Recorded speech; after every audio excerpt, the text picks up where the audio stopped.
What's up, my derps? It's your boy Gregolis. Hey, that's me, and these are my fun friends that just brought me into this brand new Vampire the Masquerade actual play that we are going to do together. I have no idea what Vampire the Masquerade has in store, and I thought I would get together with this group who know a little bit more than me, and they would help walk us through this crazy. I almost said it, Joe. I'm not supposed to say Florida by night, but it's Florida by night. Shh, don't tell anybody. It's in Florida. It's nighttime. We're doing vampire stuff, and we're excited to get going and make this like a long-term campaign where you guys can follow along and get educated on this really cool system that our overlord, aka our storyteller Noctum over here, is extremely passionate about and very thoroughly involved in throughout his lifetime. And so, yeah, I guess I didn't really prepare any big major statement on how we're going to get going. We're going to fumble our way through, and we hope you guys enjoy it with us. And with that being said, why don't we introduce each of the characters here? I'm Gregolis. You guys might know me. I'm playing a character named Grant Smalls. He's a motorcycle outlaw. Kind of a rough and tumble guy, and I guess we'll do more about what he looks like and whatnot once we get into the stream. And with that, I will throw it up to Cass, because we'll go ladies first here. Cass, why don't you tell them about yourself, and then we'll end up with DM Noctum over there. Yeah, of course. My name is Cass, aka Daffodil. I am playing Dr. Rowan Hale. I am a veterinarian who is a Midwest transplant down to Sanford, Florida, and I'm really excited to learn how to play today. Uh-oh, did the mic cut out there? Oh, did it cut out? Oh, you're back. Yeah. Okay. Not sure where I left off, but hopefully you heard my introduction. We did, but also I want to make sure if you're checking the chat right now, you can follow her at Deathodil, Deathodil, and her Twitch is linked there for you. Oh, thank you, dear. You're welcome. Do you wanna go next there, Is it Thomas? Yeah. Hell yeah, I do. Hell yeah. So, my name is Tom. My name is Baron Von Thomas. I live in a cabin in the woods, and I don't really have any socials yet. I'm gonna be working on that. So anyway, my character is Dr. Silas Hemlock, and he is a coroner / medical examiner. And he's a tad bit creepy. He's a tad bit creepy. So, but understand I'm not creepy as a person, but Silas is a tad bit creepy, so forgive me. You know, it's all role play. We're acting, so let's go. I love that. And Joe, Mr. Joe, the man of the hour here. Well, as he said, my name is Joe, aka DM Noctum. I'm a professional game master on Start Playing. We have a pretty live Discord, and we have a good time. Greg's gotten to play in a couple of my games before, and we've had some deep chats about Vampire the Masquerade, and we're going to get him into it along with as many of you as we can. And your links are in the chat, so please go ahead and give him a follow there on that Start Playing. And you can follow him pretty much everywhere, DM_Noctum, and we will get that really pumping there for Joe. So if you enjoy this, guys, go and follow him. He has aspirations of being a professional DM for life, not having to do anything else but DMing. And trust me when I say that's a worthwhile venture for him. He's fantastic. He's so good. He is. Thank you, guys. I appreciate you.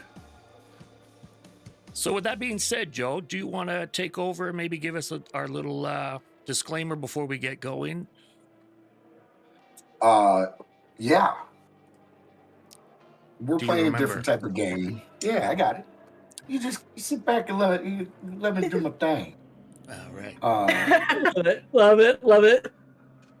We're playing a game very different to a lot of tabletop role-playing games. In this game, our players are not heroes. They are creatures that go bump in the night in a dark, shadowy world. But we also know that reality can be dark and shadowy. And we always want everyone to know that you're never truly alone. If ever you feel those shadows are coming in on you, always remember, pick up the phone, dial 988 in US and Canada, and find the people that are there to give you hope. That's what's up. And that's our disclaimer. Now let's Welcome to get the world dark. of darkness, guys. Yeah, That's it's dark. it. That's it. So for those who do not know or have never heard of it, Vampire the Masquerade is part of an umbrella set of games set in a place called the World of Darkness. As I was kind of saying a little bit earlier, it's a sidestep into a little bit darker reality than what you sit in now. Vampires rule the night and werewolves prowl during the day, where your ghost can be held into reality after death by powerful items that connected them in life. The World of Darkness is a scary place at times, and very different from other tabletop role-playing games. You're not there to save the village. And Vampire specifically, you're there to survive and see how long immortality can really go. We're going to start our chronicle just north of Central Florida, and just north of the Ocala National Forest. This is Mireborn. Our three players have no idea where they are, but we're going to start the game off. If you guys could open your character sheets and please roll me an awareness check. So that'll be wits plus awareness. We're going to start off with some rolling. It's going to be fun. I don't.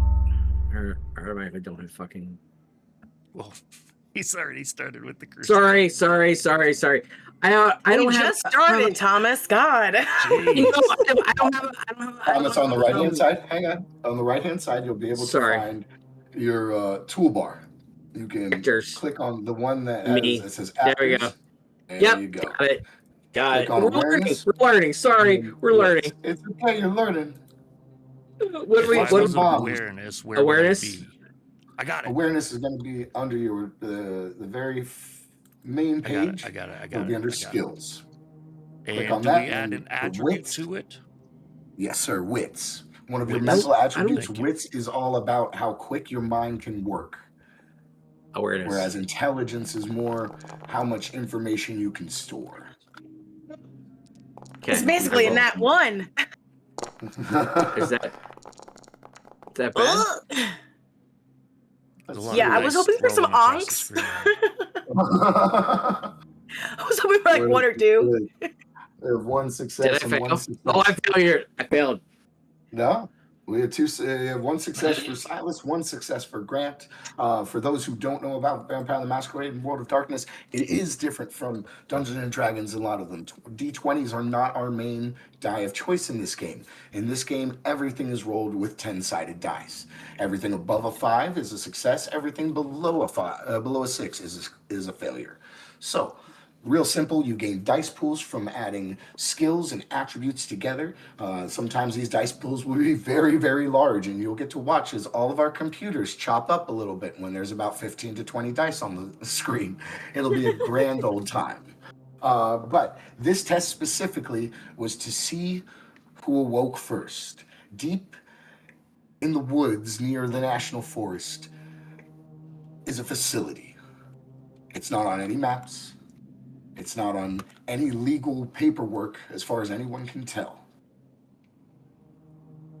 But that is where our chronicle truly begins. Within that facility, there are supernatural beings that are being held, being tested, being destroyed, being tormented, but predominantly being researched.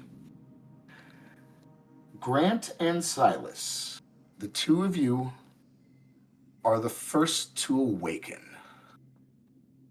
That's Dr. Silas. Sorry. Go ahead. Continue. We wake Dr. up. Silas and Mr. Grant Smalls, you are the first to awaken. Your eyes flutter open as you sense a hard surface beneath you. What do I see? Oh. What you see is a cell. Okay. about 9 by Okay. 7. Right here. We have 2 Okay. stone benches on the sides. As you look around, things seem very sterile. It's still very dark, but something has awoken you. A sound, a vibration. You're not quite certain. When suddenly, to the two of you, the lights flutter on. And we're going to take this moment and we're going to say, since someone is a doctor, Dr. Silas, will you please describe your character as you sit up on one of these cold slabs in this very sterile, obviously cell-like room? So my character, he's probably about 5'10". So, but if anybody knows Rocky Horror Picture Show, I look a lot like Riff Raff. I'm like balding, but he has long hair. He's balding, but he has long hair on the sides, and he's got his doctor coat on, and he's got a black shirt because I'm not sure, but I think he was yanked straight from his work. Like that's so. I mean, we're still wearing my outfit from work. So yeah, he's looks creepy. Like honestly, like you looking at me like that's a creepy motherfucker. Oh, sorry. Should we not cuss? You can cuss all you want, my guy. This is Whatever Light you of want, Darkness. honey, it's fine. Yeah. So Try to minimize the F-bombs if we sorry. can. Sorry. I will. Yeah. Try it. Yeah. So yeah. So he's balding, but he's got the dirty blonde hair on the sides, and he looks a little creepy. So yeah. Let's go over to Grant Smalls. Grant Smalls, who is actually not very small at all. Why don't you tell us a little It's bit not about what very your small at all. character looks like and give them a good image? 6'5", 260. No, he really is about 6'5". I assume also I'm wearing my clothes. Like, what am I wearing at this point? You were probably leaving the clubhouse and on your way to your bike when everything went black. Okay, so the most important thing is pretty much what you're wearing is probably. I'm looking for my cut, and that is an important cut's on. distinction there, Joe. That we are all also cosplaying our characters. For those that are watching live on stream, 6'5". He's got a buffalo plaid shirt on that is neon green and black because reasons. Gruff, former outlaw MC chaplain. And I am in this cell just sitting quietly. I'm fairly familiar with jail cells, and so I'm just kind of waiting to hear things that are going around. All right. Well, so speaking of distinctions, both of you do not wake up in one cell together. You are both in your own separate cells. You are completely solitary. Just this one light has just flickered on. Yes, Thomas. What can we hear? Outside? Give me just a moment on that. Because as those lights flicker on, Miss Rowan Hale awakens. Your eyes fluttering open. A quick shoot up of a moment as you realize you don't know where you are or what has happened. You remember walking to your car after your shift at the veterinary clinic, and that is the last thing, was the memory of reaching for your car door handle, and now waking up here. So will you please do you want me character? Yeah, absolutely. So very much absolutely true. She was just about to open the door to her Subaru, and all of a sudden, like, lights out, blank. When she wakes up, she's still wearing her greens from the clinic. She even still like has her stethoscope. It's almost as if she's been suspended in time, and like she is now blatantly aware that she is somewhere she is not supposed to be. But everything feels to her, very sensitive in a way, to where everything is too bright, everything's too dark. Very much just completely disheveled and confused about like where she is. But Rowan is she is about 5'6". She always has pretty windswept hair. Usually it's tied back when she's working with her animals at the vet clinic. Right now it's just completely down. She's just a very soft-spoken, soft person in general because she of her love of her animals, but right now she feels very cold and also very unnerved by being in such a very stark environment. So she's not comfortable, but as she awakens, panic does start to set in about what's happened. And that's a great segue. Thank you so much for that. Uh, as you all come to full wakefulness, Tom, you asked about what you hear. Cass kind of talked about the feelings and that was going on, the feeling of cold and panic. Yeah. Grant is very calm and steady. Well, as you come to full wakefulness and you look around yourself, the first thing that actually hits you are things within yourself. You realize that even in your panic, even in your calm, even in your quest for knowledge, you have not felt your heart pulse once. You have not felt the blood rush through your veins. Usually when you go into a panic, Rowan, the blood rushes to your head and to the extremities and fight or flight kicks in. But there's none of that. There's not that rush. It's just the mental ideal of panic. And Tom, as you go to listen to your surroundings, you realize you're hearing the humming of electricity in the walls, and the light itself seems exceptionally bright. Each and every one of you, your senses are flooded with more information than you've ever recalled having. And for a moment, it truly is overwhelming. And then since you were listening, Doc, you're the first to hear as a klaxon siren goes off. Dream! Dream! And you hear a voice over a PA. We have a breach in Sector 4. Again, a breach in Sector 4. Containment is open. Abnormalities are now on the grounds. Yeah. Okay. That's He's cool. okay. Fuck it. That's good. The light starts to That's flicker too a much. bit Yep. as seemingly power is going in and out. There's obviously something wrong wherever you are. And now if your heart still beat, it would be pulsing quickly. What do you guys want to do? Okay. I'm gonna check the window. So- Okay. Sorry, Thomas. No, that's okay. Yeah. That door, I'm gonna check for, see if I can bust it open. See if I can, like any type of. I realize it doesn't have a handle. If that's what it is. But yeah, I'm gonna check try it out. to. Yeah. Okay. And how about Rowan? So Rowan's at this reaction. point, the moment that the sirens go off, her brain explodes. Everything is too loud. Lights are too bright. She is experiencing a full overload of sensory from hearing everything more intimately than she's ever heard anything before.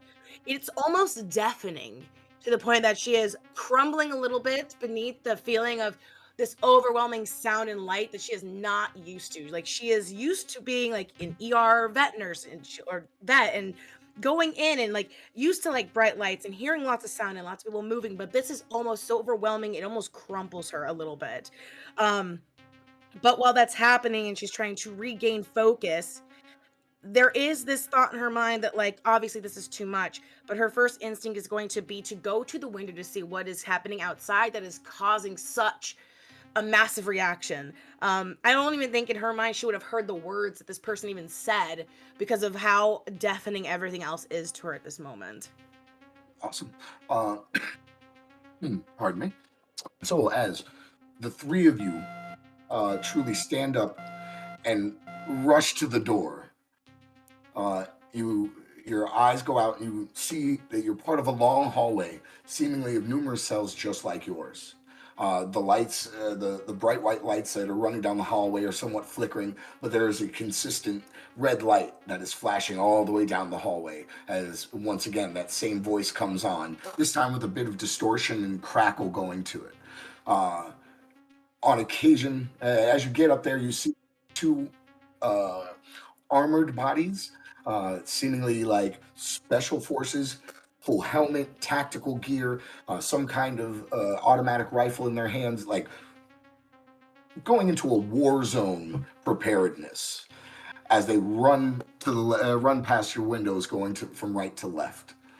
You're not sure exactly what's going on, but Tom, as you specifically look to the door itself, you see that you're correct. There are no handles on this side. There's a handle on the other side, and you assume there's some kind of electronic lock. As you try to push on it and such like that, let me remind myself of your Dr. Silas real quick. You should be here. As you push on the door, it can kind of rattle a little bit, but you can tell that there is something very solid that is keeping it in place. It's not something that you think you could be able to tear down. At this point in time, once again, the lights start to flicker again.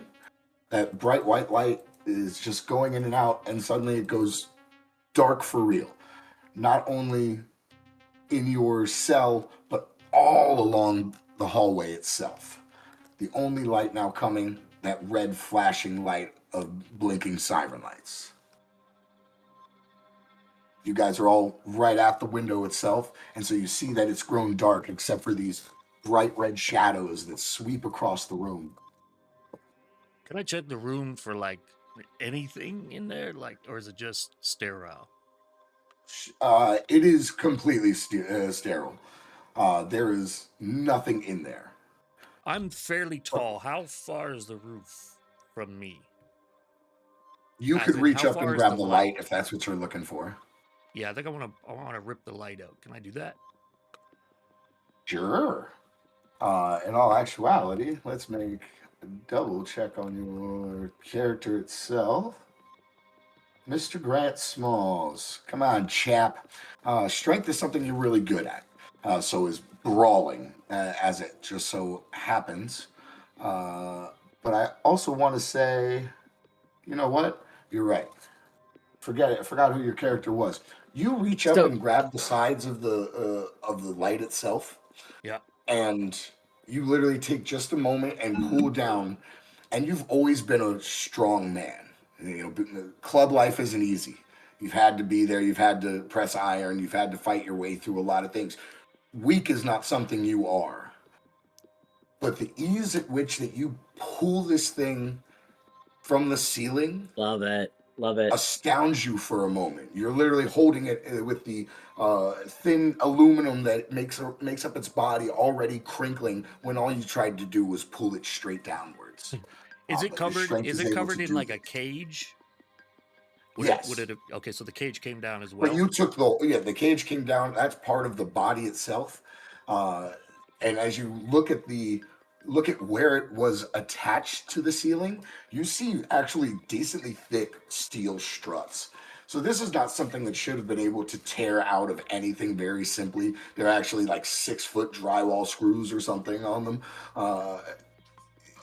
It shouldn't have come off this simple from what you know of everything you are and who you are. But as you pull that down and you're having this moment of wonder, you suddenly feel something deep inside you. Something like stirring, moving deep in your gut. And you feel this almost burning sensation start to spread across your body. And you bend over just for a moment as the most terrible hunger you've ever felt seizes your body and brings it in on itself. That same swirling motion, this writhing within deep inside you, seems to burn with that hunger. Your So throat is dry. Go ahead. Sorry, I was gonna say I want to like down on one knee, like kind of stagger, So I'm both like, damn, and then and then take like 2 seconds to rationalize. I gotta pull my shit together and get up, damn it. And I want to get up and I want to pick up the light. And I actually want to pick up the cage and see if I can bend any of the metal on the cage. Ultimately, what I'd like to do is kind of tear a piece of it off, if it's possible. You're trying to tear a piece of the cage itself Yeah, like off? a couple pieces of the cage, and then what I'd like to do is kind of braid them together. We're talking Mhm. like 6 inches braided, Right. and if that's a possibility. Yeah. Anything's possible. Anything's possible. You could surely try, my Anything is dude. possible. Sorry. For this one, we will we will do a roll. You Go try. ahead and You roll. try. You try. You can always try, man. Go ahead and do a roll strength plus brawl as you Strength try to plus- manhandle the steel of the woven cage itself into the shape you're trying to get it at. Nice. While Okay, so he does that, do I click on I'm sorry. brawl? Click on your easiest way is to click on brawl, Yep. and it'll And come then up with a add little strength. thing, and then add strength. Cool. Thank you. No worries. Go ahead and roll that. While he is doing that, let's go back to Doc. Come on, Silas. What you got for us? Are we doing anything specifically? All right. Whoa, look at all those dice. Sorry. All right. So I'm in a room that's completely blocked off. Can I try to force that door open, or what is going on outside? Did the door magically open, or what's going on? The door has not magically opened. The white lights have all shut off. Remember, all of this is happening in just a few moments. You guys have been Okay. awake for maybe a minute, probably less. So the white lights in the hallway have all shut off. No door is open. You let me double check your character Yeah, sheet. real I don't quick. have the strength to open any weird doors, so I'm kind of locked in. So Yeah, at this specific moment in time, I'm not seeing. Let me make sure. Not really seeing anything you can do about that door, unfortunately. yeah, so I'm gonna have to wait. Okay. Miss Hale, is there anything specific you'd be doing as Grant, you rip off a good portion of the cage and literally just start to twist it. Maybe not creating an absolute braid as it's a large rectangular piece, but it winds up becoming braid-like. Well, Miss Rowan, what is she doing? I'm assuming at this point, because she is panicked and also because everything is so overwhelming, she's probably not in her right mind to think straight, but I think her instinct is going to initially be to punch this window that you can actually see through. And speaking of, I'm sorry to stop stream, but this is my kitty. There we As go. a veterinarian. He's adorable. He's so adorable. Winnie. Love him. So yes, Okay. I'm actually gonna see if I can like obviously like there's sirens, everything's loud. I don't think she thinks that anybody can hear her, but she's just gonna punch the window either out of frustration, panic, and because in that moment your mind does not really grasp it, like, oh, like you're just a human. Yeah. You're doing it out of a sheer panic. So I'm gonna punch the window if possible. Do it. Go ahead and give me strength plus brawl as well. Strength plus brawl. Strength Got plus it. ball. Yep, so brawl and then add strength to it. It'll Got make it. your life Okay. so much easier. Let me know how many that is. Greg, you now have a twisted, nearly braided piece of steel in the form of this cage that you've ripped off. What are we doing with it? I'd like to do more. I'd like Okay. to. I have my shirt on, right? So I'd like to Mhm. rip a bit of my sleeve off, and then I'd Okay. like to break. I assume it's a fluorescent light. Break It is. some of the fluorescent light, tie it all together on the end like I'm making a shank. Okay. Is that possible? I guess that's kind of Yeah. You know what? Just because we're doing this and we're having fun with our first session and everybody's learning everything, we're gonna have some fun. We're gonna have some real fun with it, actually. Mr. Chap, why don't you go ahead and roll me craft Okay. plus wits, Craft plus wits. and I will allow you your specialty of mechanics because you deal with metal and sharp objects a lot in that. Nice. Especially dealing with bikes and trying to help your buddies make their bikes look more awesome and more dark and, well, whatever you want to call it. A lot of people like spiky stuff.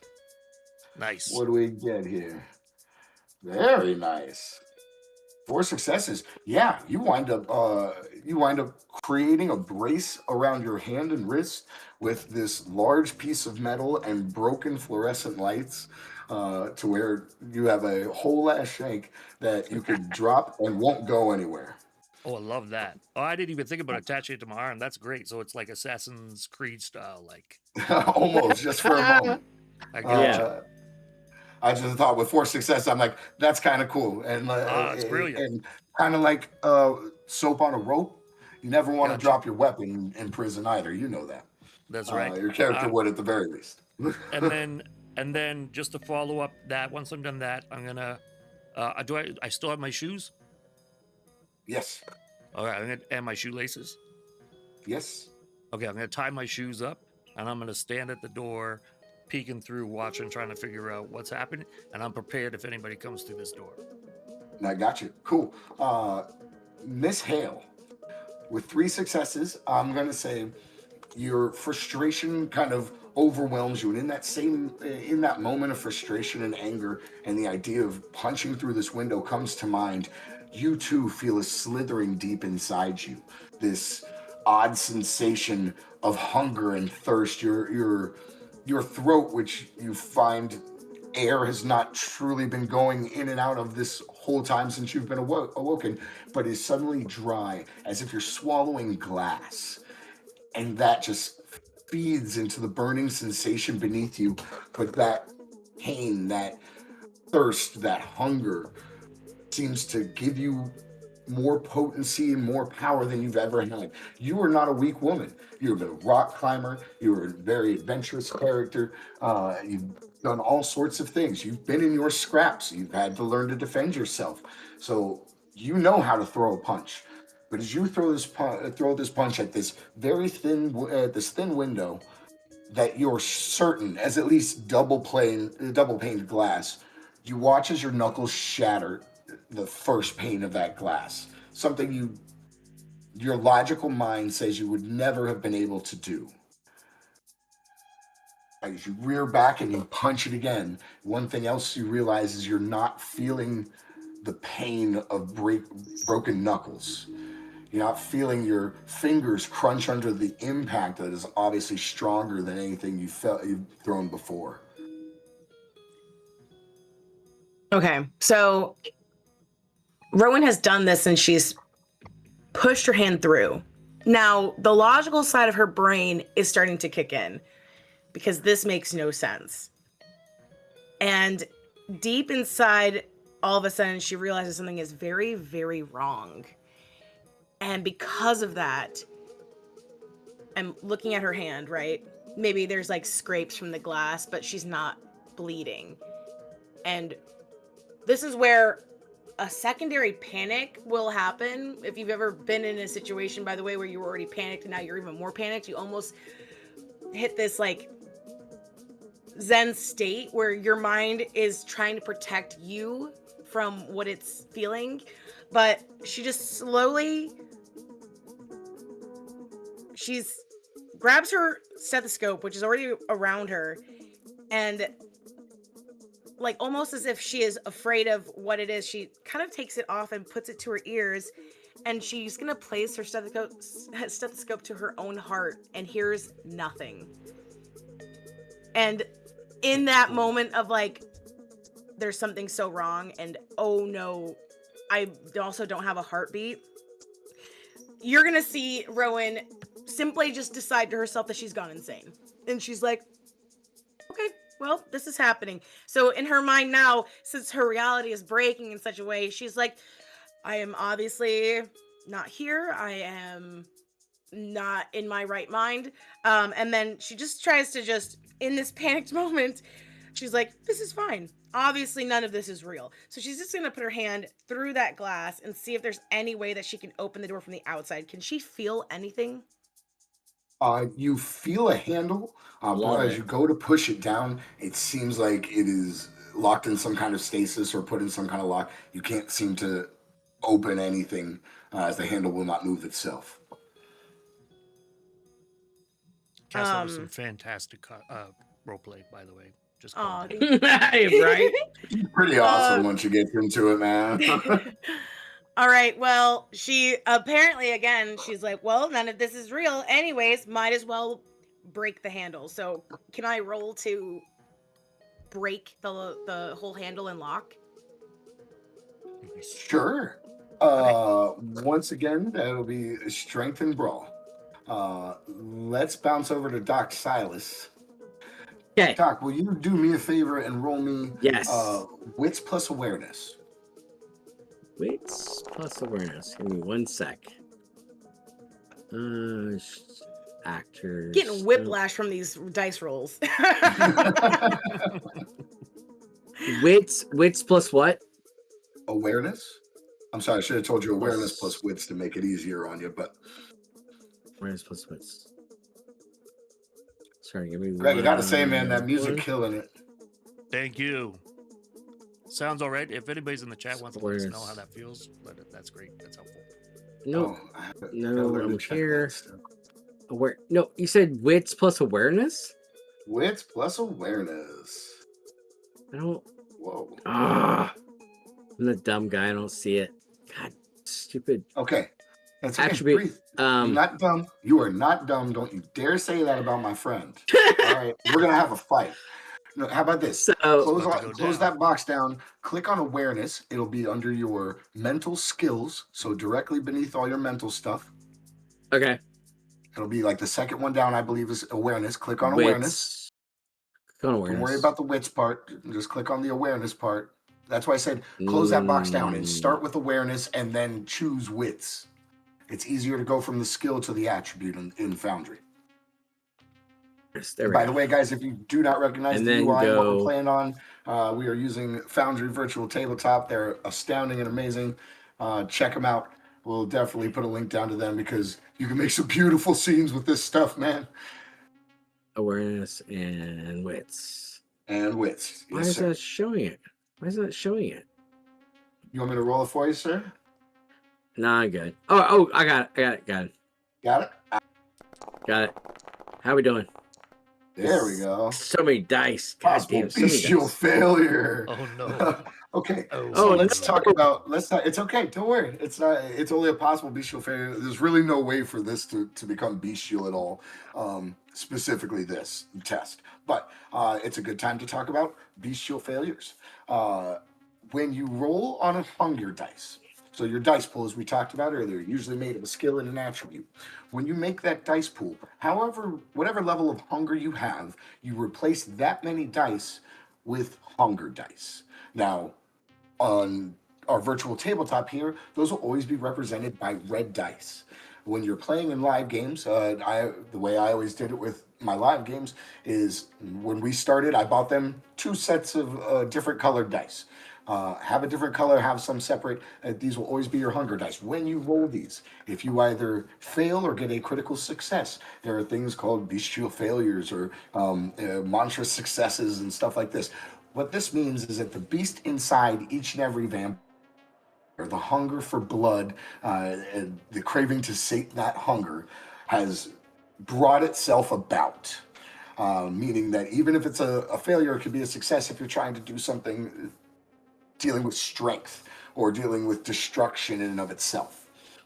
So here, as I had Dr. Silas roll this, what this was about is for him to hear what is going on outside of the cell. It is still 3 successes in totality. I'm sorry, 2 successes in totality. And so he'll be able to hear what is going on. There's really nothing I can do to make this bestial or angry except to add some flavor to it. So, Silas, Doc, as you put your head up closer to the window, trying to figure a way out of this, trying to think of something that can help you through all of this. You've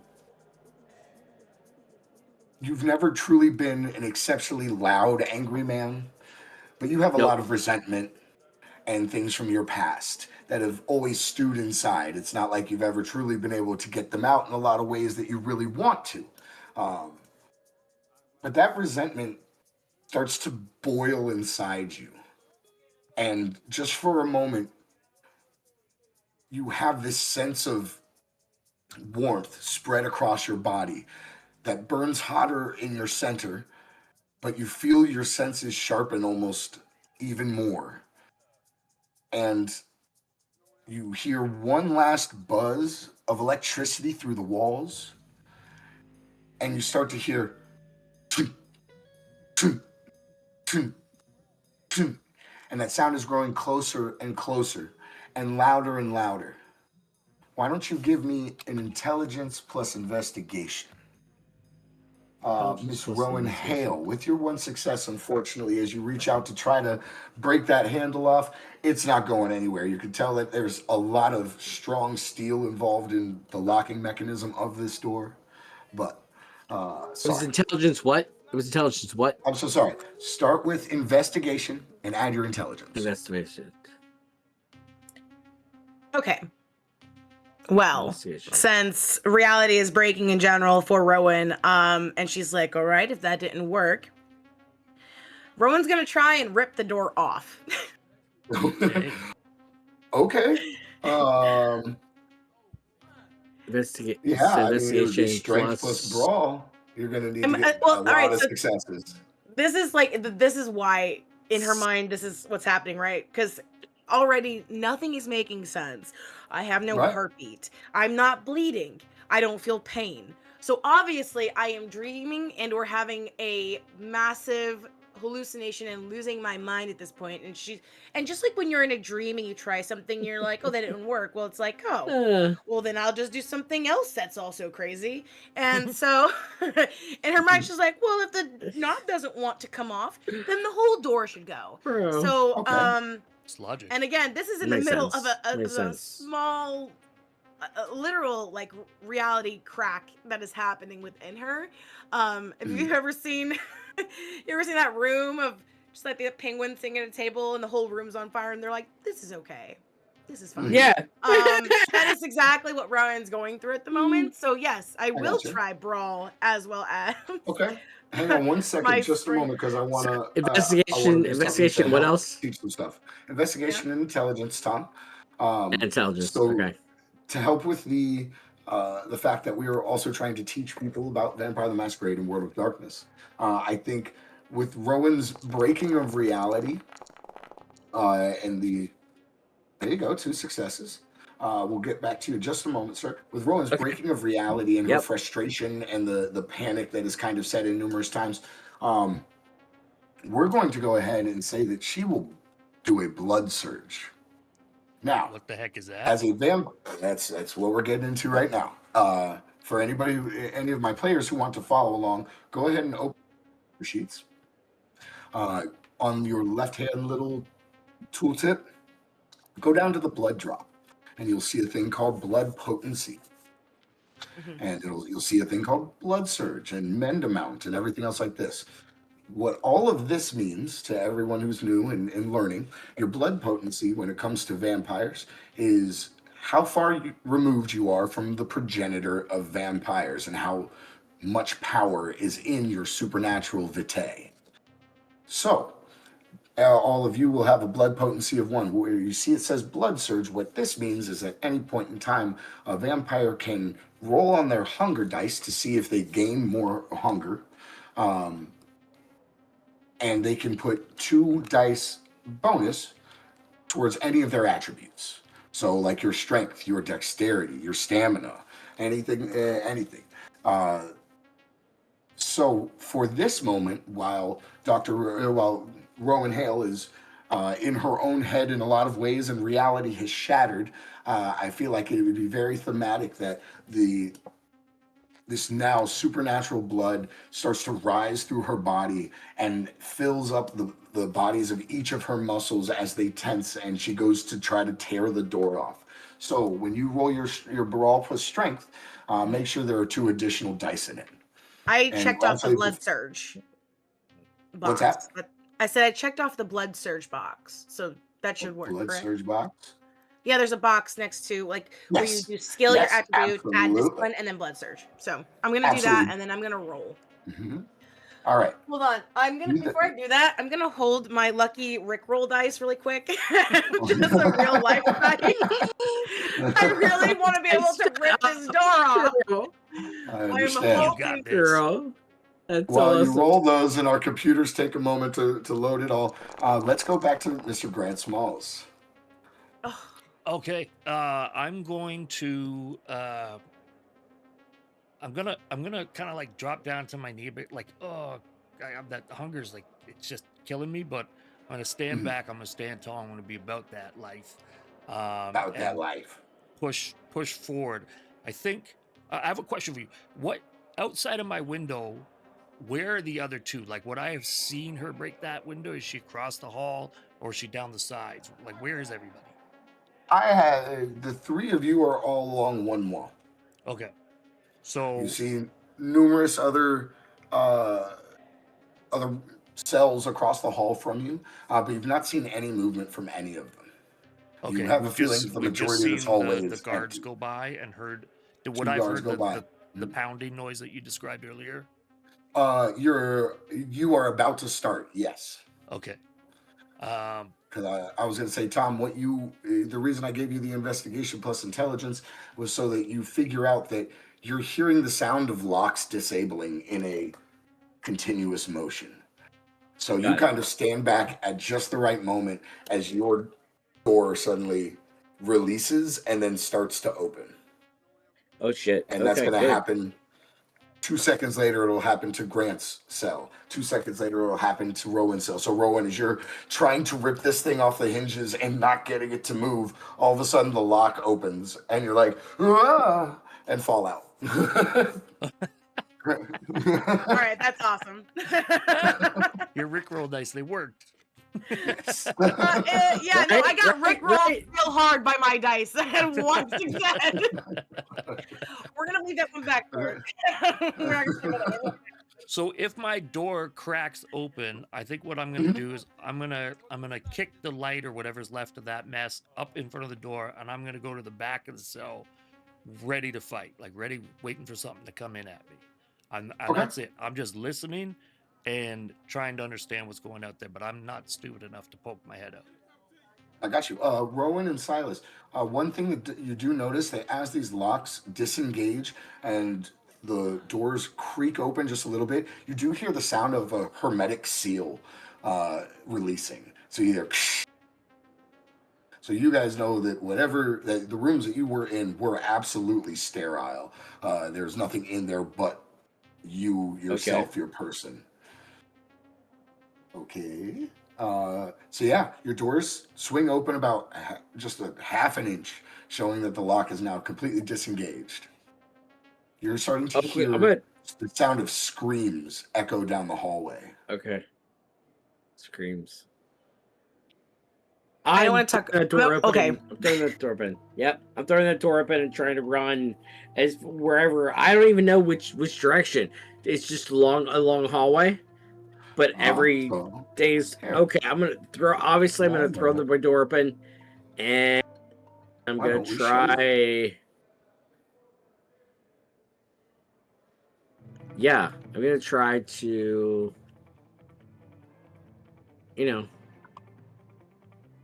Whew, love that. Yep, I'm gonna throw the door open, and I'm just gonna try to see if there's I want to look and see if there's an actual exit sign, because most real world places have exit signs. Like, hey, this is the exit. Do we have that?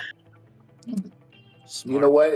Normally, I would absolutely give you some fun with that, but yes, normal government and truly approved, not off the book, on the books type up and up businesses absolutely have exit signs. Secret research facility on the edge of a national forest that is not on any books and is obviously run by some kind of dark shadow. Who knows? Yeah, no exit signs, my dude. How dare them? You do run out How dare them? Actually, Can I actually that this image there actually? is an exit sign, okay? Is there? It's down the end of the hall and it's at the top of the Actually? screen. Actually. She said, actually. She said, actually. You, actually. yeah, if you She pulled look, that shit. there is an actual exit sign in the image. So Okay. So, all right, so yeah, no, Thomas, you totally that. see an exit sign. So I did not that see sign didn't that. say it was. How do you know it says exit? Because you definitely cannot see words on that sign. If you want, actually me, let's actually, we could say that just tells you various different actually. portions. Oh, shit. Actually. Sorry, my cat's trying to take down my. my sheets that are covering my windows, and I almost had a full-blown panic attack. Oh, no. I was like, Don't hey! do that. All you see is just as the sunlight hits my skin, I disintegrate. So this is what I will say, Silas. As you open that door specifically and step out, you see a very long hallway, darkened by shadow. Once again, you see numerous red lights just running down. Do I see anybody else? Do I see anybody other humans? Or I mean, you people? see other doors open. You see one that is about 5 or 6 down to the right, where it seems like there is a young woman in medical scrubs that is kind of laid out on the ground a bit. Something I will say you do notice is that there are various marks along the walls and the floors and even the ceiling that look like the claw marks.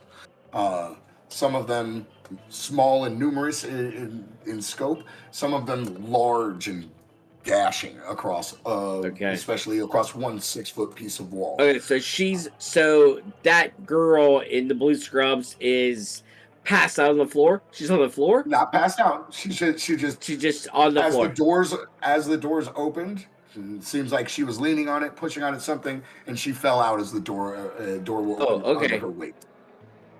All right, I'm gonna rush to her.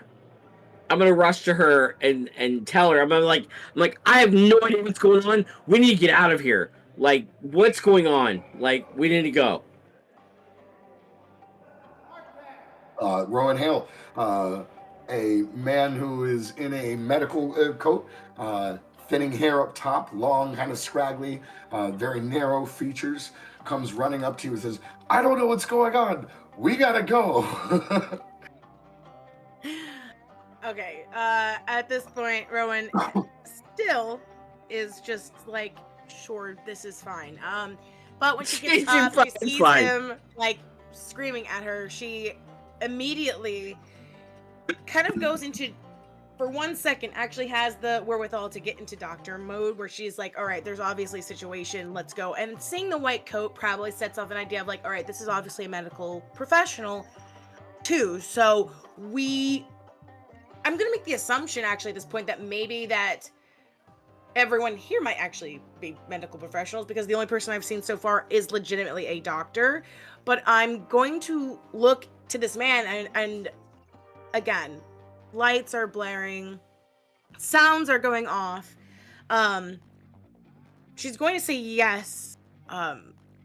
Yes, we can go wherever, but where are we? And where do we go?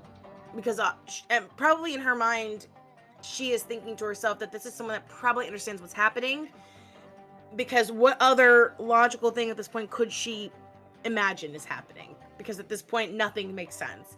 So initially, her humanity would take over and would actually just say like, sure, I'll go wherever, but what's happening? She doesn't even realize I'm dragging her along. Like, I'm dragging her along the hallway. Mm-hmm. I'm like, oh my, come on, we have to go. We have to get out of here. Whatever's going on, we don't, this is bad. We need to go. So I'm dragging her kind of like with her arm. Okay. You can try to drag her, but as you reach your hand around like her bicep to try to help pull her along, you notice that she's well built and she is pretty solid. Let's pause right there just for a moment though and jump over to Grant. Grant, you have the door set up. There's pieces of broken glass and light right behind the door. So if anybody were to walk in, they'll step on it, make a sound. You're waiting in the back and you're ready. What you do want, instead of hearing the clickle crack of breaking light, what you hear is two people start talking. One of them seeming to be, you've been in some situations, man. So one of them seems to be freaking out pretty bad, and the other one seems a bit more soft-spoken, but it's coming from just to the right of your room. So hearing that, I'm gonna peek my head out the door. I assume I see them, and I'm just gonna say, "Civvies, what the fuck's going on here?" Do they respond? Yes, Well, you guys, of course. Mm-hmm. I of course will look at this crazy biker dude, and I'm gonna say, I don't know what's going on. We need to get out of here. we need to get out of here like yesterday. Like, what is going, bro? I don't know what's going on. We need to go. All right, I got 2 questions. Who the fuck are you, and where the fuck are we? All right, let's start from the beginning. My name is Dr. Silas Hemlock, and I have no idea where the fuck we are. We need to get out of here. That's it. That's all I know. I don't even know who this lady is over here. Point to Cass. I don't even know who this lady is. We need to go. All right, I'm gonna look at Rowan and say, "You all right, darling?" At this point, nothing's all right, but that's okay. All right, That's and fine. I'm coming out and I'm grabbing her by her collar, like from the back of the neck, helping him pick her up, get her on her feet, and then I'm gonna like kind of usher all of us down the hall, and I'm gonna say, "No disrespect, ma'am," and keep going. And Oh, cool. Because my first thought when you picked me up by the scruff of my neck was that, like, all right, Rowan's going to punch him.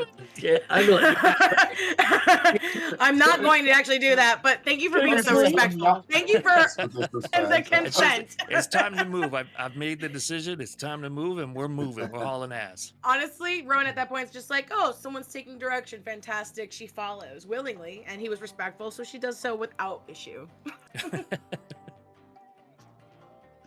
All right, so you guys start hustling your way down. Are you going to the left or the right? Remember, you watched the guards running to the left earlier, but nothing has gone to the right. You're not exactly certain which one. I have a question though, really quick, Joe. For world building purposes, can we see other people in these windows of all of these doors that we're passing? Like, can we there see is that there's no more one in stuff? any of the other rooms. Okay. You do, however, see okay. various All right, markings so within the room. Some of them seeming like blood stains. Some of them seem like claw marks, bite marks. Okay. Various, as you pass others, you'll see carvings into the wall, like someone was using their nail until their finger was bleeding. But these odd arcane symbols every which way. Every single one of them has some kind of shadow of what has occurred in those rooms, but no one occupies them now. And in a way, that's really freaks you out even more.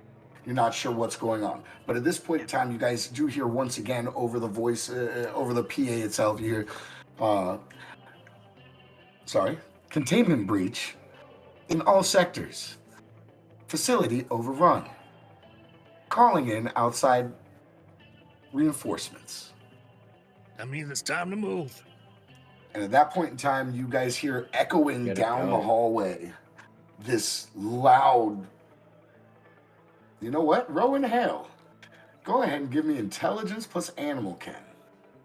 Ooh. It's one of your specialties. So animal ken in and of itself is your capability to understand and interact with animals. So this is and intelligence. Yes, animal ken and intelligence.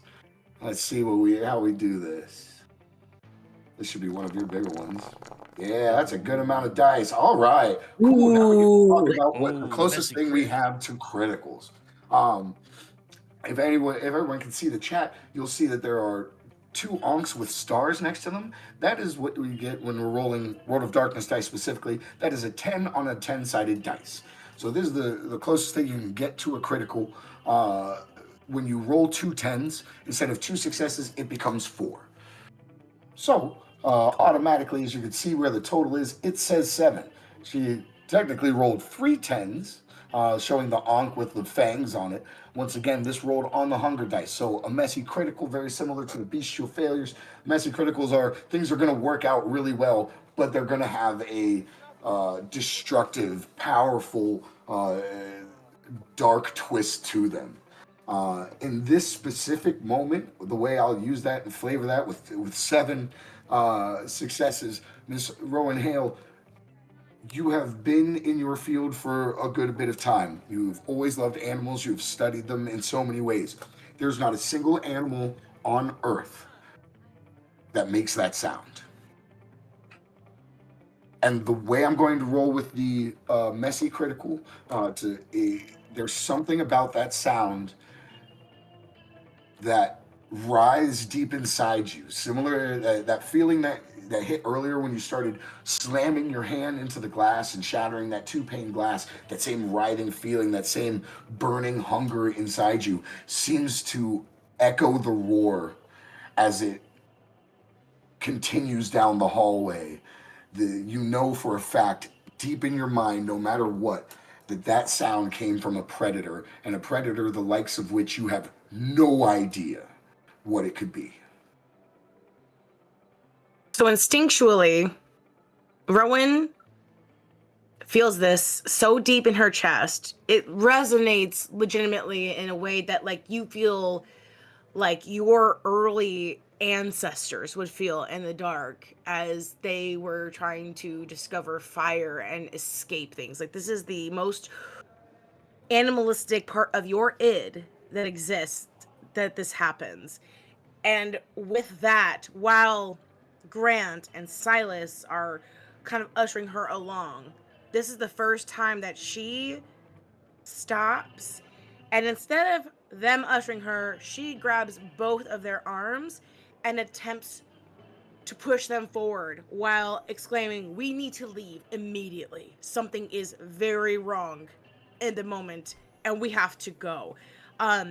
If I have to roll strength to do this, I will, but like this most primal part of her body that understands that this is something that is so truly a predator in her mind, that if she can use whatever she can to get everyone out faster, she's going to do it immediately. Okay. I would say, you know what, let's have some fun with it, shall we? Actually, Yeah. Dr. Silas, if I recall correctly, oh no, you have Sense the Unseen. That's what that is. Deathadil, why don't you make me a wits plus awareness? Okay. Because I don't really see, the only thing I can see you doing with strength specifically is scooping up Dr. Silas, but I think Grant has both of you. Because he's the only one that's like not the most physically talented out of the group. Well, yeah, I was gonna say, because technically I am trying to strong arm them both forward. And I'm not gonna persuade them at this moment. I don't think anybody has the ability to be persuaded. So why don't we all do this? Why don't we all roll wits plus wits plus awareness? Okay. Wits and plus this is awareness. We're going to use this as a way for you to navigate through this facility and find your way out. Wits plus awareness. Yes. 3 successes. 3 successes. As I'm literally holding my other die that I love in my hand, while I'm like, "You got to do this for me, buddy." You got to click awareness there, Thomas. Sorry, Start with there. awareness. No. Do not apologize, my man. Do not apologize at all. Nice. Ooh, nice. 3 Awareness. successes for Grant. Let's I got the go. hungry one. Nice. Yeah. What's the fang dice? Sorry. Again? That's like hungry. I'm finding it. You're hungry. Stop apologizing, bud. So the hunger dice specifically is part of your dice pool will always be replaced by how hungry you are. Awareness, and then click awareness wits, plus add wits to it. Wits. Okay, cool. Cool. Where are you? Wits. All right, I got wits, but where's awareness? Down below. Oh, yeah, always start with awareness first. Yeah, awareness first is always easier. Okay, Any of your skills and first. then awareness, and then add wits. Wits. Got it. Cool. Sorry. Got Roll it. it. Stop apologizing. Kick you in your head. We're getting there. Boot to the head. Boot to the head. All right. So each and every one of you hearing that roar, and especially Rowan starts taking a moment to try to find the fastest way out. Each of you kind of, especially Grant and Rowan, you take a moment at a crossroads. Once again, the choices are just left and right. And the vampiric vitae inside you kind of rushes in and around your head. And you hear, for a moment, the slightest vibration of how the sound in each hallway is bouncing. And both of you kind of, your heads snap to the left at once, hearing that there's more open space down that way. So as you try to find a faster way out, you turn to the left, and I can just see both of you kind of like looking at each other after your heads kind of swivel at the same moment. And then you both look over at Silas, and both of you kind of grab one shoulder and just start marching down to the left, that left-hand hallway. And did you had said something, right, Rowan? Yeah, originally I had said, like, there is something very wrong here. We need to leave. We need to go now. All right, then I'm gonna say, you heard the lady. Let's move, and we're gonna haul ass. Nice. Guys, Works, at yeah. this specific time, I'd say we've been streaming for a little bit over an hour. Why don't we take a little break? That way we can try to answer some of the stream comments, and we can take a little bio. I say we meet back in about 10 minutes. All right, so we'll be back Copy here that. at about what's that? We'll call it 1:15. So Yeah. hang tight, all the viewers. We'll be right back. Thank you. This is the first episode of Mireborn. We're learning Vampire the Masquerade. Don't forget, we'll put all the links in the chat there. Follow everybody. Love you all. Be right back.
What's up, Terps? We're back. Thank you for hanging with us over that break. I'm not even going to talk too much, Joe. We were in an intense moment there. Do you want to recap and send us through?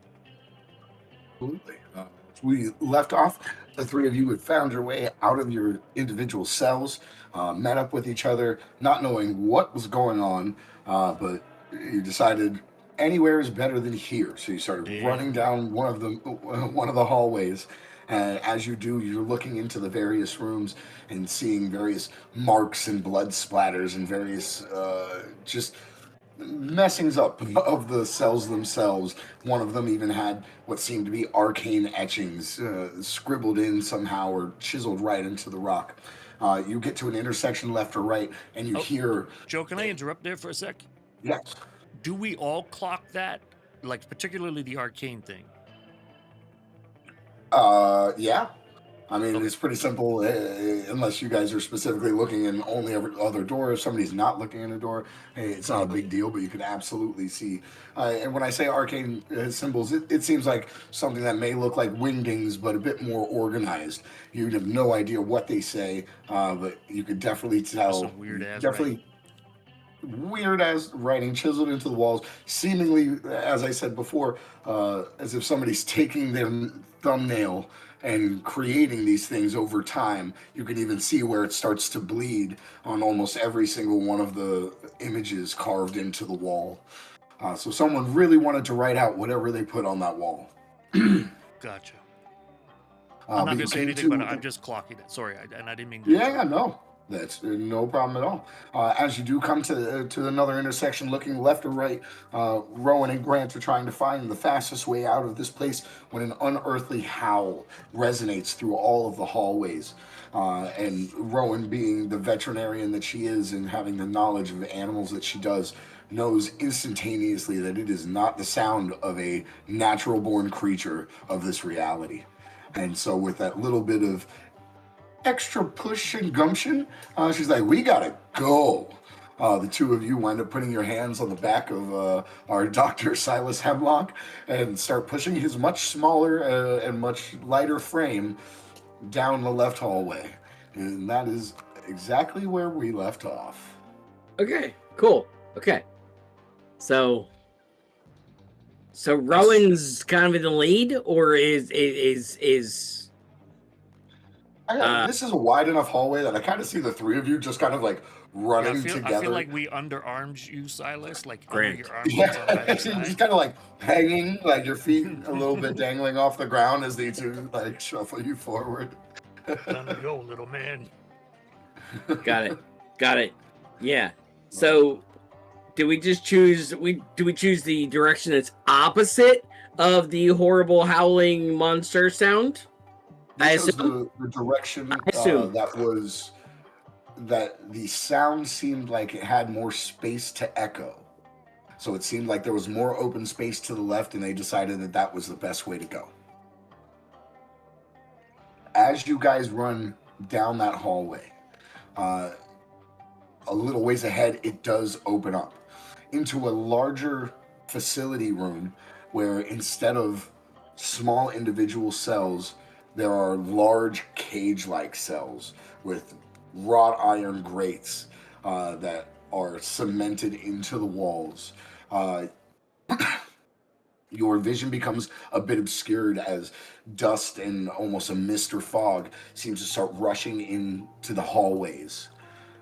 And at one point in time, as you come around that corner into that larger room, you hear the sound of gunfire. And you see as numerous guards are looking directly into one open cell. Guns raised up, lights flickering and ducking as more inhuman sounds come from the mist inside the cell. Yeah, good shot. I have a thought on this, because seeing like the large cells on the walls is going to immediately remind Rowan essentially of like a shelter, because they're just wall to wall of cells that are up and down. And in her mind, you can almost hear the clicking of like understanding where we are, because we are obviously somewhere where they are keeping entities at this point, or humans even as Entities. as you would in, as if you had like animals in cages. So this, I think, would be the onset of where she is like, oh, this is a facility specifically for this reasoning, because logically to her it's just like, this is the only way that this would actually work. But seeing the fact that there is so much gun smoke and there are people and it is loud, can we hear the thing that is making the thing that they are shooting at? Can we hear anything that's coming from that direction other than gunfire? Can we hear what they're shooting at?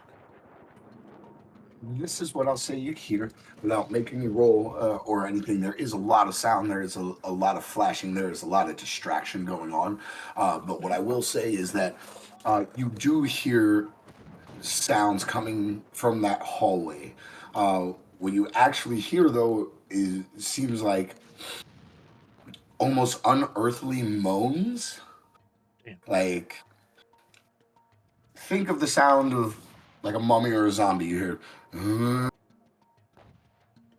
those deep moans that seem almost mindless, but when you hear it echoing down the hallway, it seems to be multi-cordinal.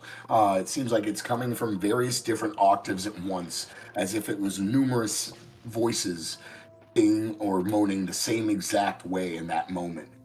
And it echoes through that hallway and actually expands even further around this large room to where it's bouncing back and forth, and it becomes even more distracting and more overwhelming as your ears are picking up the sound multiple times. Dr. Silas Hemlock. Let me look at your character sheet just for a moment real quick, but I believe...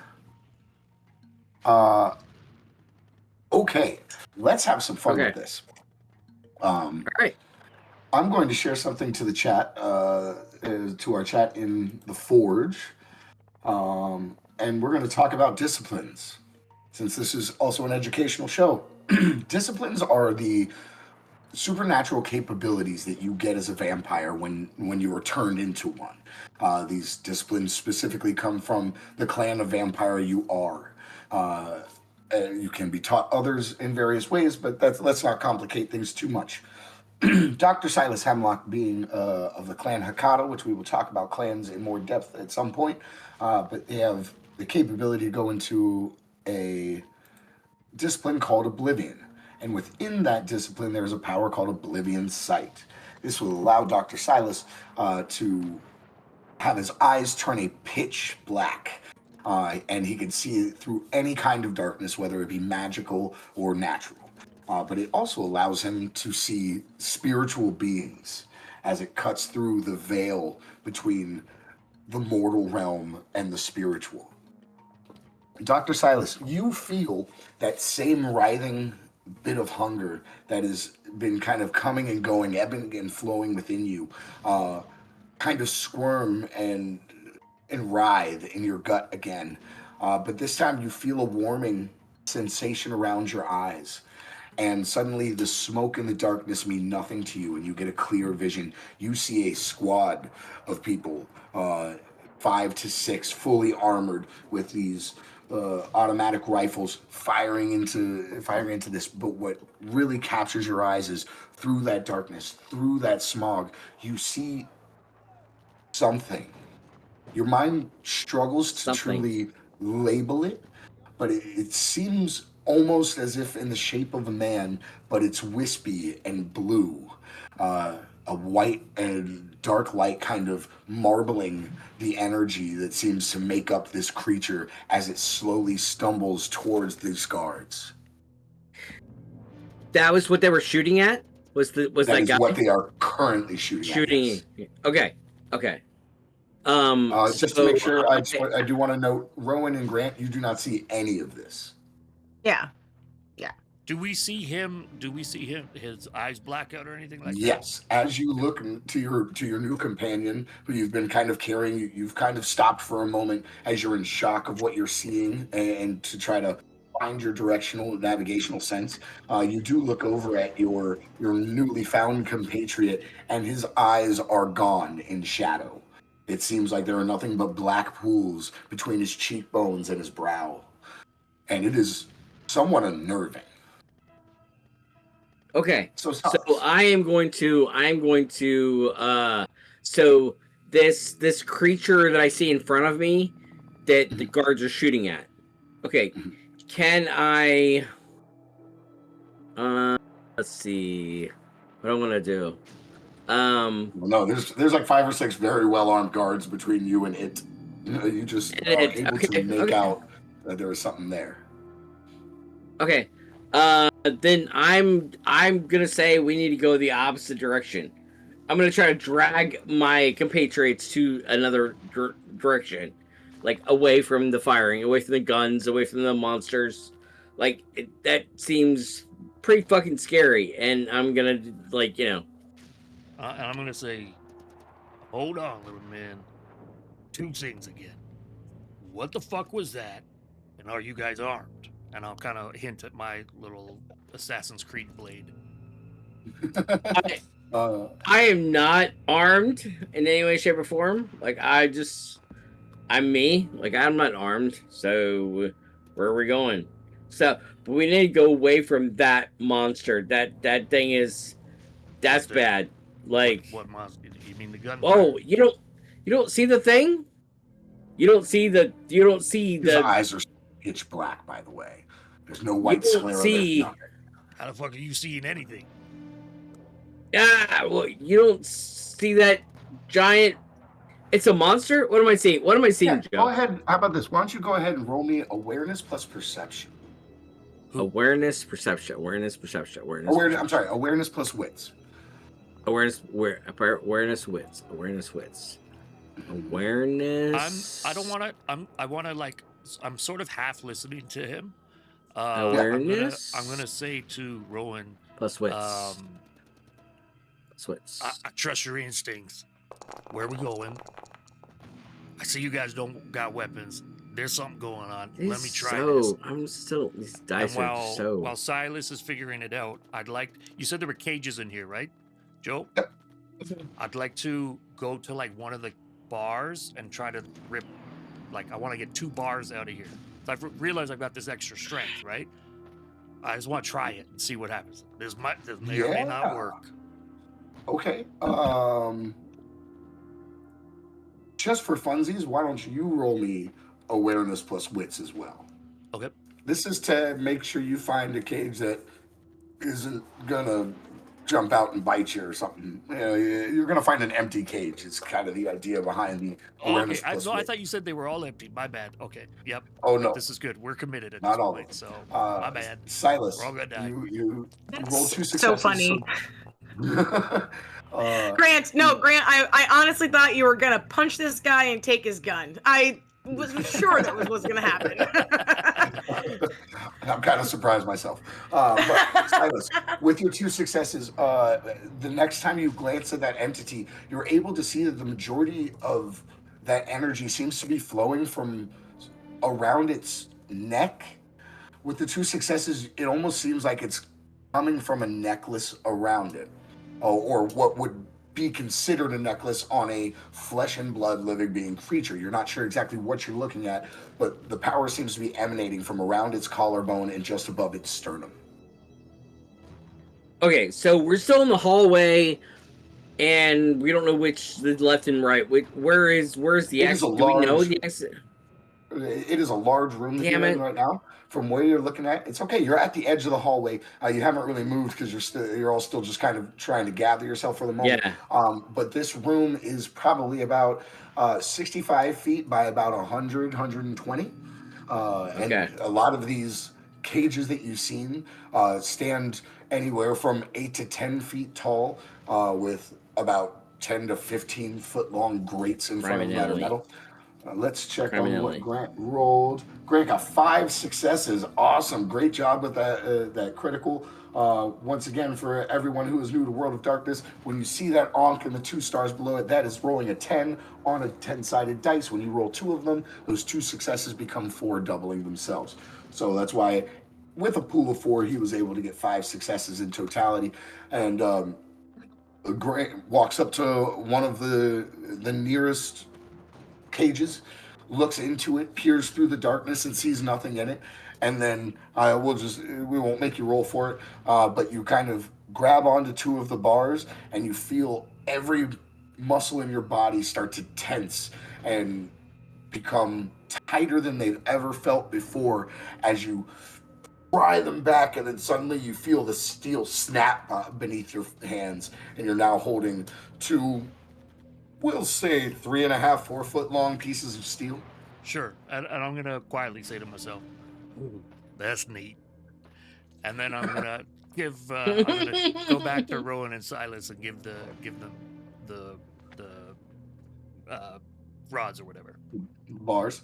The bars, yeah. I have a question whenever Mhm. you have a moment. So we don't know, obviously, at this moment, what's happened to us. We don't know anything else that's happening. Does that mean that we cannot cast our own abilities right now, or can we do that? We can absolutely flavor it like it's something new. What are you thinking of using? I was What would you thinking like to- of using feral whispers and or heightened sentences. Okay. Well, which would you like to use? And the reason why I say feral whispers first is because it says that you can commune with beasts of the wild and the city. Mhm. So it's not just specifically like it's making animal noises. Even humans are animals. I'm assuming that this thing is also, since it's a living, breathing thing, is considered animal in most respects. But I just want for the context of like Rowan, who obviously doesn't know this is happening, but it's happening to her intrinsically, that she accidentally casts feral whispers, and because she's hearing this animal, this predator that is down this hallway. She can hear this, but if she reaches out and speaks to said animal, not knowing she's doing it immediately, I would like to see what happens. So I wouldn't to cast feral Okay. whispers. So this is what I'm going to say to that. Feral whispers will not be applicable at this specific point. That creature that you heard howl earlier is not near you. The creature that only Silas can see right now is not an animal in any way, shape, or form, and is definitely not living or breathing, despite the fact that he doesn't know exactly what it is, and none of you do. I will say heightened senses would absolutely be something that would be natural for you to suddenly have come up as your panic is starting to focus more on how the hell you get out of here. Yeah, because not to break character, but like if I could, and maybe it's not possible because this is a facility, but if Rowan could smell the outside, maybe they can move in that direction. Now, I know we probably have hundreds of feet of concrete between us, but I will cast then heightened senses to see if I can both have the ability to see in pitch darkness, hear ultrasonic frequencies, and smell expansively. So I will cast that. Share that to the chat and forward, so that way anybody who's with us can read through that on the stream. Absolutely. So what happens then is, as you're standing here and Grant looks down at you, and it's a long way down. He's a very, very, very tall man. You feel that. Hey, he's only a foot taller, all right? Yeah. Not a joke. Okay. I'm just kidding. Well, how about this? We'll make sure next time 2 of us together, we'll take pictures from 5'5" looking up and from 6'5" looking down, and we'll see exactly how well that looks. There you go. There you go. That was a TikTok thing, wasn't it? Yep. Listen, I'm tall enough in my own mind. No, we're good. We're all right. You're on mind. I love it. So, Rowan, you feel that writhing once again in your stomach as you are trying to put your mind using every bit of perception and intelligence to find your way out of here. Uh, you feel that writhing in your stomach again, and a warming sensation goes across all of your body, and it focuses on places like your fingertips and your nose and your eyes and your ears and even in your mouth. You feel the warmth, and then suddenly everything becomes closer, becomes more real, becomes uh, just more. Every sound, every sight, every scent of the air. As you said, even in the description, it talks about being able to see into ultraviolet light. So for a moment, as your perception expands in such a way, time almost stops for you. It seems to slow down as your mind starts to take in every little bit of information all around you. And why don't you go ahead and roll me an awareness plus wits? All right, awareness plus wits. Awareness and wits. Yeah. Also, Try by and the way, get I know you this is outta pretty here. unconventional, but I do Mhm. want to also say that I have got to roll better successes. That just happened. We gotta roll better successes. Love it. This is Love it. crazy. There's three ways you make a story in tabletop. There's three people who are authors of tabletop: the DM, the players, and the And dice. baby. The dice. The dice make for some crazy twists, baby. I took my hand off my dice for 1 second and then I rolled. I went, no, hold the same time. It's okay. With All right, two what successes, do I see or not see? I guess.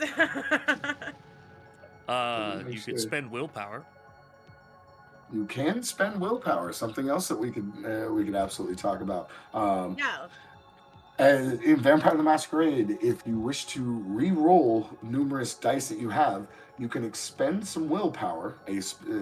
At their specific generation, they can expend one per turn, round, whatever you may wish, one at a time, and you can roll up to 3 of the dice that you rolled.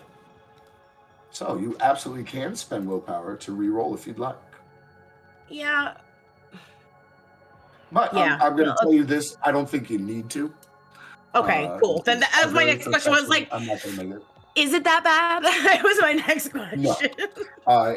Because of your heightened senses, because of your newly acquired capability to not only hear better, see better, smell better, taste better, but also the ability to parse that information in your mind, your eyes start to track on this fog and this gun smoke that is all around, and you watch as it swirls and it ebbs and it flows, and you see that it's being drawn towards further open space where it can fill out even more. The room itself that you're in is starting to become more and more foggy, even more so to you now that your heightened senses are up. You ever drive down the road and you turn your brights on a foggy night and suddenly you can't see nothing? Very similar type of deal when those heightened senses kick in, is that fog becomes just even that much more present, that much more opaque to you. So you watch as this fog seems to be pulled along its way forward and to the left of you, and you fairly assured that air will not flow in places where there is thicker air. It's going to be pushed to open air and freedom. Okay. So to make a decision. We gotta go. Yeah. So can we make our way towards the area that I can experience all this is coming from? Like, I can get us to start moving. Mm-hmm. Okay, awesome. You can even see it even from where you are. It is in the opposite corner of this very large room, and it seems to lead to various stairwells. Awesome. So, and at this moment, although Rowan is very aware that Grant is there, and she's also, of course, knows that Silas is there, she's just going to look at Grant because he asked her a question, and she's going to point towards that area of the room, and she's going to run that way while yelling, "We have to go this way." I don't think she's going to wait any longer, and she's not in the mood to start pulling more people. She is simply going to lead by example and just starts running while screaming this out to them both. Very nice. As you turn your back and start running that way, I'm sure the boys are going to follow here momentarily. But you start to hear the screams of the men that have been firing behind you. They're focused so completely down that hallway and presumably to the entity that Dr. Silas can see. That you start to hear their screams and their moans as something is happening to them. But you hear the sound of tearing flesh, the sound of blood splatter, an excessive amount of blood hitting the floor and the walls. You're not sure what's getting to them, but you're definitely down to not find out. You guys start running your way across the room. Once again, those white lights just kind of flashing in and out, the smoke making things hazy and hard to see. But you find your way to a set of staircases, one going up, Kickstands one up, going Doc. down. Let's move. Can I tell which direction is best? I'm assuming up is better, but how do I Is tell? better indeed. Once All again, right, between the numerous hypotheses between the fog that you've been watching and the way the sound bounces as it echoes up each gunshot, as heightened senses says specifically. You're able to hear ultrasonic frequencies, so you have no problem following the sounds of the gunshots up the stairwell and to open air. Well, up we go. And again, I will, of course, keep audibly telling them, like, just follow me, let's go, as we go up the stairs, because at this point, she's more following, like, her intuition than anything else. And so Silas is more of a follower anyway. Like he's kind of subservient, and he will just be like, "Okay, let's go." Like, all right, I'm following that. I'm following her. So, what about the biker Grant? What do I see? Is he following her? Oh, as soon as she left, I yelled out, and I'm running with her. Okay. As I was waiting on her to make a decision. Absolutely.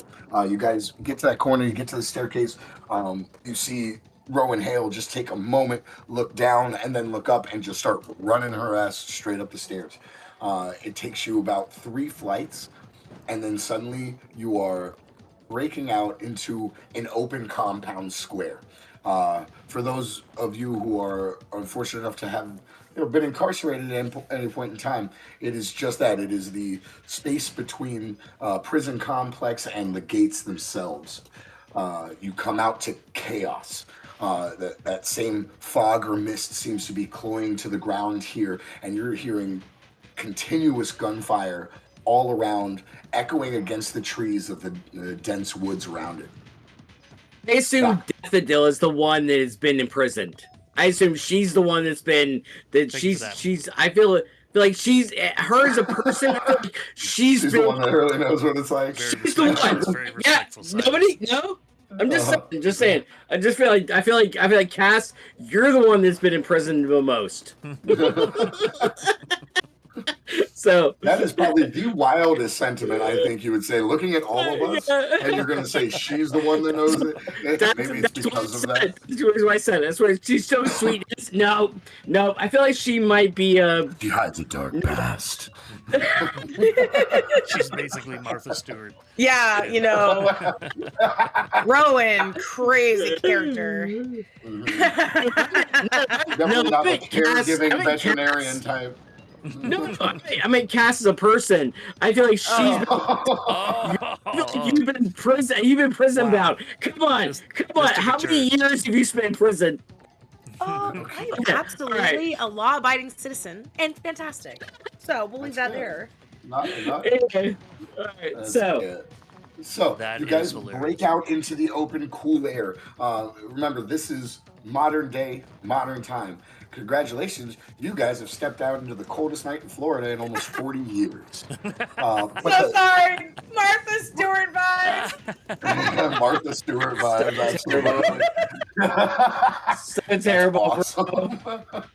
Look what you've done, Thomas. We need an AI remake of Daffodil's character with Martha Stewart vibes, please. Oh my god. It's gonna hit the chat in half a second. Just give it a moment. Jesus, yeah, I know. So you guys hit the open air, the cold rushing over you, and once again, there's that moment of realization that the cold doesn't seem to matter. You can feel the sensation of it, but it's not digging into you. It doesn't.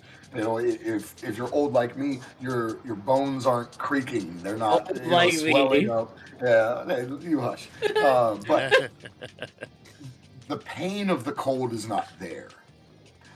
For you, Dr. Silas, you're captivated by this in a lot of ways. Because from everything you can tell about yourself and even about the compatriots around you, you should not be up and walking around. Something very odd and medically impossible is going on. For sure. For sure. He's well, I mean, he's a medical examiner, so he's constantly watching and learning about like the science of it. He's constantly, and this does not make any sense. This makes no sense to him. But but he knows he needs to get. But again, he knows he needs to get away from wherever the fuck did we just were. Yeah. So yeah, but yeah. And Rowan, you have a very similar ideal. You know, especially after taking the stethoscope to your chest and having a different type of panic raise up. Oh shit! The impossibility of it is just still cloying at your mind and poking at that barrier of near insanity that you've felt that you've fallen into, where there's just so much that's wrong. You almost have this calm at you, but you feel this constant poking of, hey, this is not logical at all. Something very wrong is here. Grant, you've been dealing with craziness for a very long time. You grew up in craziness. The only difference with this, and the only reason that it's pushing that patience and that understanding that you've garnered over the years being the chaplain of your club, you know, when you were a nomad and stopping into different clubhouses in different counties, that patience has always been something good to you. But there's something clawing at that, because this is not while it is very much a physical problem at the moment, this is not a physical problem. This is something that's going to test not only your ideals, but your moralities. And you're not quite sure exactly how it's going to work out. But that open air, that rush of cold that does not hurt, seems to give you all that moment of pensiveness where you stop and you're realizing that, hey, you're still in a real place. This is reality, but something's very twisted about it. I want to say that in this moment, because there's still that humanity to Rowan and how she feels, that cold rush of air hits her.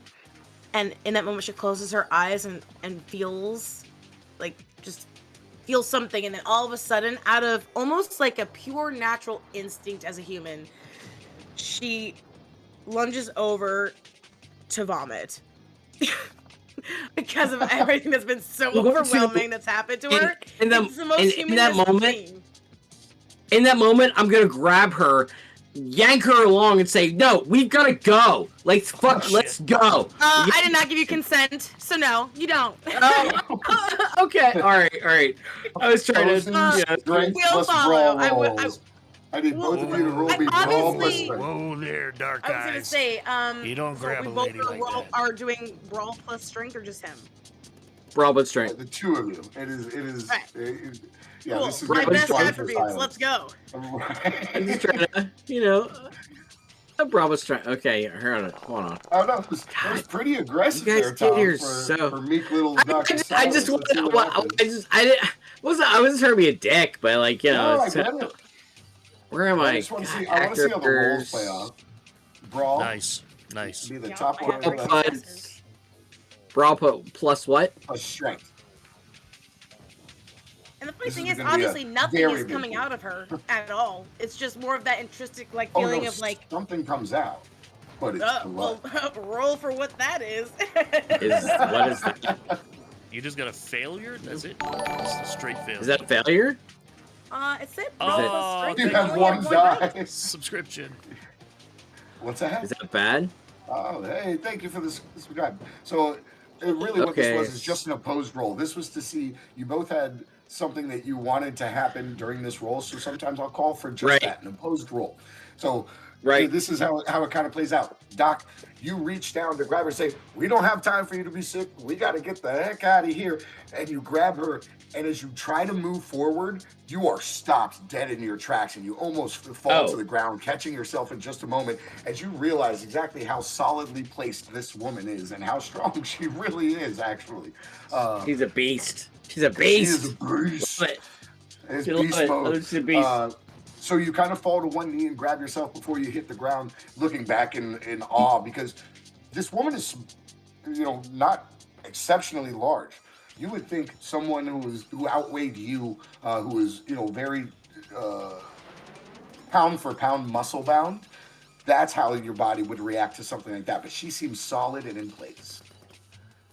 Can I, while they're having this interaction, I want to look at Rowan and kind of impressively just smirk a little bit at that interaction, but also at the same time be surveying like all of this fighting that's happening, because as much as this is a lot going on, my main focus is we're jailbreaking right now. Like, we don't got time for this nonsense. We don't got time for emotions. We got to fucking move and sort it out later.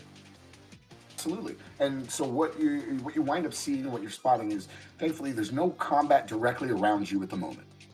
What you're seeing is muzzle flashes in the fog or brightening up the trees that surround the prison. You're hearing things that you have no idea what they are, but you're also hearing things that you are, which includes the screams and moans of someone in pain, or hearing the life being torn out of someone.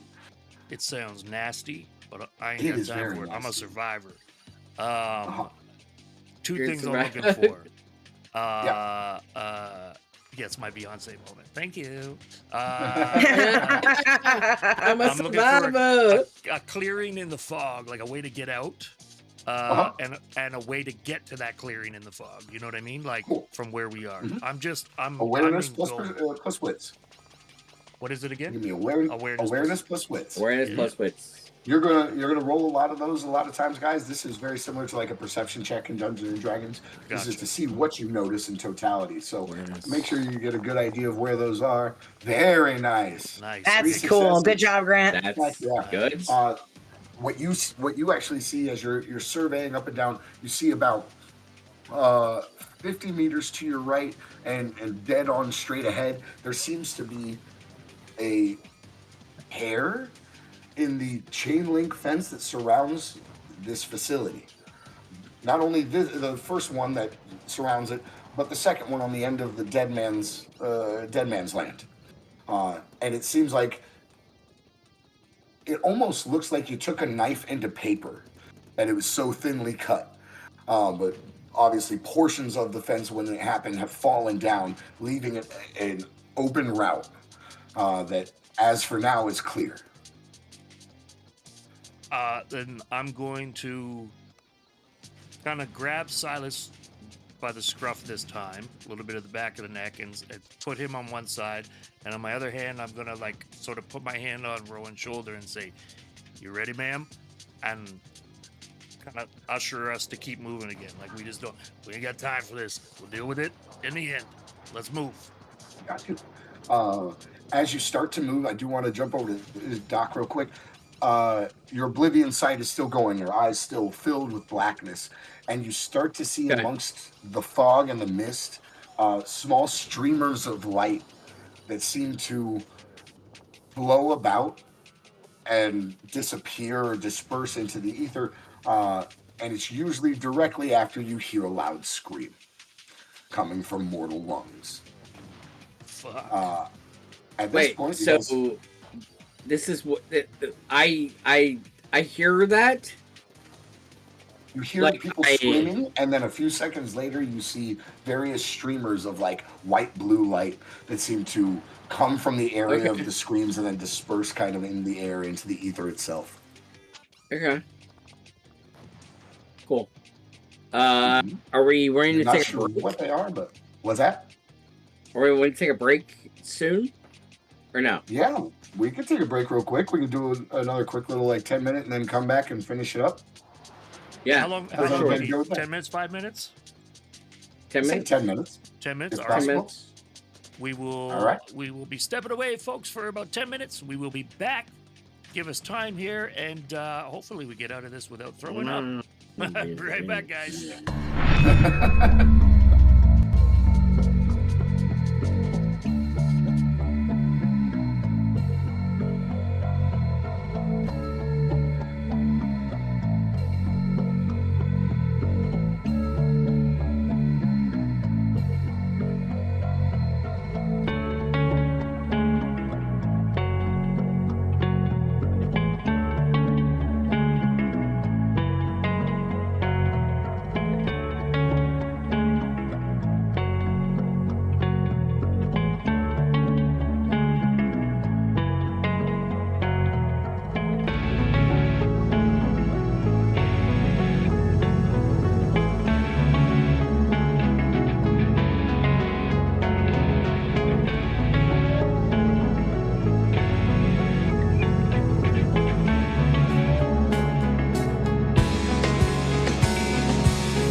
What's up, everybody? We are back, everybody. Holy smokes, that was a stutter. We're back. Before we go crazy, I'm just gonna send it right back over to Joe. Keep this story alive, brother. Before we jump back into our story, I do want to do a couple little call outs for people. This is our first stream ever, and we've had some awesome support coming to us. I'm going to say thank you to all my people from my live games and my Discord server who have come out to check us out. We really appreciate that. Deathadel, I think you have a few people you want to say hello to. Oh, yeah. I do. I want to say thank you so much to my cousin and my aunt who are also watching this stream, but also to the Dunlap swim team. Congrats, you guys. Super excited for you all, and congratulations and good luck at your next swim meet. Happy that you're listening. Yes. While yes. you're all getting your hair done Awesome. for the swim meet that's coming up. So that's really awesome. I would also like to shout out, if I can, to I have family. It's never played Vampire, but I have family that's watching. My sister and my nephew and my niece. So that's super exciting for me, and also That's exciting super for all of anxious. That's great. Thank you guys all for the support. Yeah, All right, we ready to get back in? let's do it. Let's do it. So you guys run your way towards that opening that Grant was able to find in the fence itself, and you're able to duck through. Before anything else, I need each and every one of you to make me roll. Yes. Before that happens, so I tried to grab Daffodil. I tried to grab Rowan. It did not work. She was puking. She didn't move. It was like trying to pull on a steel bar that was embedded in cement. Okay. That's what I need. All right. So, and now we see our path because Grant is the leader. Mm-hmm. He's kind of pulling you guys along with him. Saw it. Cool. So I'm going to need every one of you. Let's call it athletics plus dexterity. Feels very D&D to me. Athletics plus dexterity. There's going to be moments where you'll have, feelings of nostalgia for D&D. I love running D&D as well, so hey. Hey, your dice got in the way of my dice. Hey, but it worked for you. But it worked. Successes, but possible bestial failure. Wait, what? Oh no, that was for Dr. Silas, not for me. Okay. That's me. That's me. All right, 2 successes, 3 successes. What's this? 1 success. What's this other weird game you mentioned? D&D? I don't know the game. That's weird. Not small ancient magic. All right, so as you guys start running through the fences, you start to hear a couple of guards that seem to be up in the tower about 30 yards away. And you hear one of them yell out, "There's 3 escaping through the fence!" And you start hearing pop, pop, gunfire as it starts firing down at you. We are going to say with 1 success. For the most part, it seems to shoot around you. These guys are not used to what is going on. There is a lot of chaos happening. But I will say, Dr. Silas, you are going to take a shot in the meat of your tricep that seems to shoot through as you're pumping your arms, trying to run as fast as you can. You're going to take 2 damage to your health bar. Now, if you open up your... do I need to do it? Do I need to... I could do it if you'd like, but I would like you to learn how to do this, so open up your character sheet for me. Okay. I got it. Up. I'm up, bud. Cool. You see where it has your health bar? What do I need? Yep. So if you click once on the first 2 boxes to the left, you'll see a little diagonal slash. No, don't do it again, because I just started playing with them. There you go. Sorry. So what you want? No, it's okay. Stop just for a second. So what it is when you have your blank box, that means you have a full bit of health there. When you click on it the first time, it'll do a diagonal slash. This goes to show that the damage is not exceptionally damning. It just says that you're kind of hurt. Whereas if you click it a second time, it puts a full X in it. This is aggravated damage. This is the damage that can kill a vampire or anything quickly.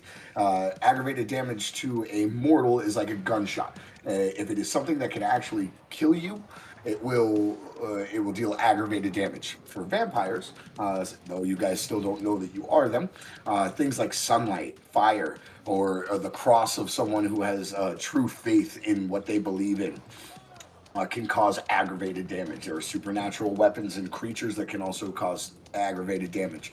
But for the most part, you get shot, you get stabbed, it's only going to be a certain amount of your health boxes with that diagonal slash through them.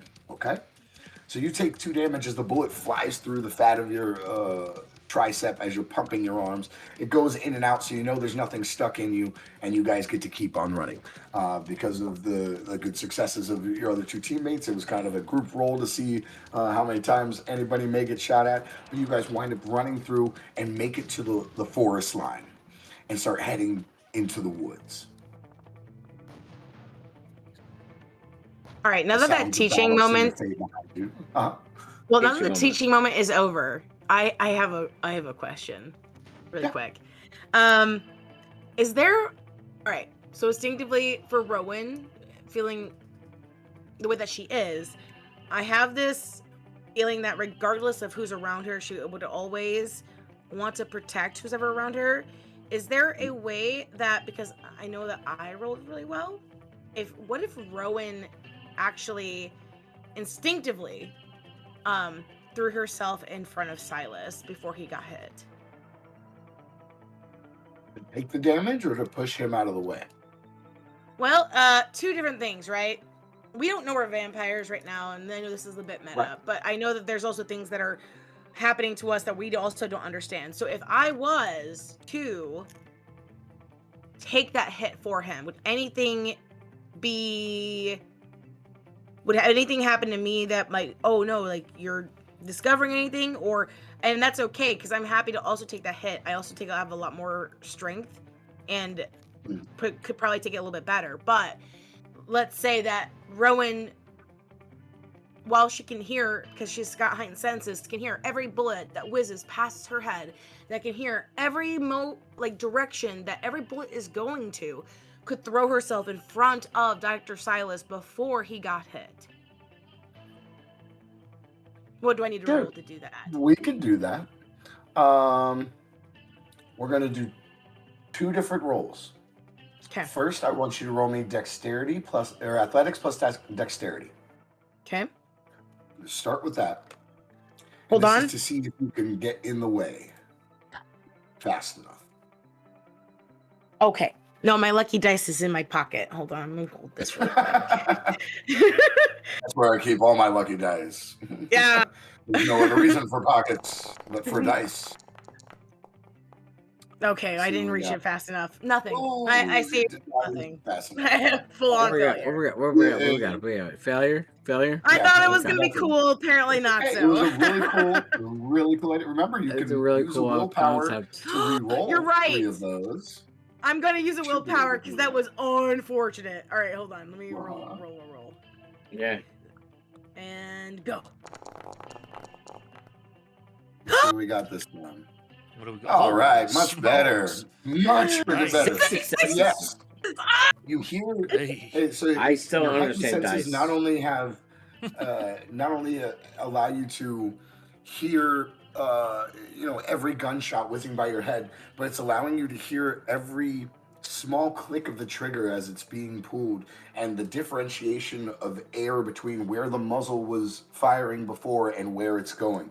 So not only are you able to get in front of him and shield him, but you're able to even push him away even further. Let's go ahead and do the second roll, and the second roll is actually going to be a hunger roll. Got it. Understood. Oh, okay. By So, 1. This is our first actual hunger Rousing? roll, rouse check Okay. for the game, because I didn't make you do it when you woke up because we were doing Yeah. thematics. Yep. But what hunger, as I kind of told you guys before, whenever you see those red dice, it has to do with your hunger pool. Whenever certain disciplines and certain abilities that vampires have require them to roll what's called a rouse check. And what this is you are literally rousing the supernatural vitae inside you to do with it as you please. You're controlling it by your own will. This specific rouse check is for something that is not in the books. This is something unique to Mireborn game, and none of these players actually understand how any of this works very much yet. But Rowan, as you run to get in the way, you're able to quickly move yourself and even push Silas out of the way. You feel the impact of the bullet, but the odd thing is that just before the impact, you feel your back warm from the bottom up and seem to stiffen. And so when the bullet impacts, you just feel impact. There is no pain. Oh, so an There epidural. is no Cool, health got loss. it. Kind of like that. So let me bring up Silas, and I'm going to fix your health right now, sir. You did not take any damage as Rowan was able to get in the way of the bullet, and the bullet smashing into the back of Rowan did no damage whatsoever. For Grant, especially because you're kind of further away from the whole happenings that is going on right now. You seem to see the back of Rowan's scrubs just along the torso, along her back, seem to fill out just for a moment. And as you watch the bullet hit her, you see a dent in that, and then all of a sudden the scrubs fall back to where they were originally. In my mind, I was first out the gate, right? So maybe I wouldn't even have seen anything, right? Okay, yeah. You probably wouldn't fair? have if you were first out of the gate. Yeah, perfectly okay. Yeah. No worries at all. Cass, you're muted if you're talking. Sorry. I was just agreeing. I was like, yeah, Grant's in front of us. I did that for Silas because instinctively that's something Rowan would do. But yeah, I don't think he would have seen anything happen to me. In fact, I don't think Silas would have even known because I had to jump behind him. So no one saw this happen. No one saw this happen. You felt a very strange sensation on your back. You found out the bullet did not hurt nearly as badly. And now you guys are running into the tree line itself. I love it for the story, though. Everyone's like, wait a second. Why is she getting all beastie all of a sudden? Beast mode. Let's go. All right. You make it to the tree line and you escape into the woods that surround the Ocala National Forest. The sounds of battle start to fade behind you, but the mist seems to rise up. The fog itself, especially in this cold night with the warm loam beneath you, the fog seems to spread a bit more, become a bit more opaque. But you have found yourselves away from the facility and seemingly in a moment of safety and quiet. You have anything you'd like to do or say? Since you did it in real life, Cass, Rowan just kind of forces that Vitae one more time to push open her lungs, and you feel air enter your body and leave it, but you feel no nourishment from it at all. I think at this point for Rowan, not that we are out of it all, it's still in her mind not completely making sense. But now that they are safe, or we have the semblance of the fact that we are safe. Can I cut you off because I want to do something really brusque with my character? Sorry, I'm tired. I want to grab the 2 bars that I gave you out of both of y'all's hands, rip them out of your hands, and go, "Who the fuck are you guys?" All right. In that case, then, since that happened, Rowan, respectfully and probably pretty quietly, is going to look at you and say, "Well, my name is Dr. Rowan Hale. I'm a veterinarian. Do you mind if I do something, sir?" Bro, we here? What it means? Yeah, something with me. So Rowan's going to take off her stethoscope and she's gonna put it to her ears again, and she's like, "I just want to check something," and she's going to put the end of her stethoscope to your heart on your chest. Whoa there, little lady. And she already knows that this is probably something that is going to happen, but she's almost more forlorn about it, but she hears no heartbeat, and she's just pulls it away to herself and looks at Dr. Silas and says, "Sir, if I could do the same to you, do you mind?" I'm fully okay with that. Yeah, go ahead. Again, she puts it to her Sorry, ears. question. Outside, are his eyes still black? No, it At shouldn't this be. point, no. Okay. No. No. His eyes are back to normal. Sorry for She interrupting. warms it up again, puts it against his chest, and again there is nothing. Doc, what's the problem? And so she just kind of quietly puts them away, wraps them back Talk to around me, her Doc. neck, and she looks at you and she's just like, I don't know if you all have noticed quite yet, but earlier when I was in my cell, I could not hear or feel my heartbeat, and I cannot hear the heartbeats of either of you, which makes no medical sense, but nothing has made sense Yeah, you're damn right. since Don't I make no awoke. sense. I pulled those Okay. bars off a damn jail thing. You seen that? So Joe, Joe, as a medical, as a coroner and a medical examiner, as a science guy, would I have also noticed that about Yeah. myself? Oh yeah. Okay. Not only did you notice Okay. that your heart wasn't beating, but you haven't taken a breath unless you specifically thought to do so ever since you woke up. Okay. That's why I said a little bit earlier, I will- it's insane to you. I will talk to the the veterinarian doctor. So I introduce myself. So look, my name is Dr. Silas Hemlock. I don't know what is going on but I agree with you. We don't breathe. We don't breathe. We don't breathe. We don't talk. Oh, We don't I've breathe. never felt stronger in my whole life. I don't know what's going on with yo. Okay, sir. So I woo, we don't even know what's going on. I feel like Silas will say, I'm sorry, sir. The doctors are talking.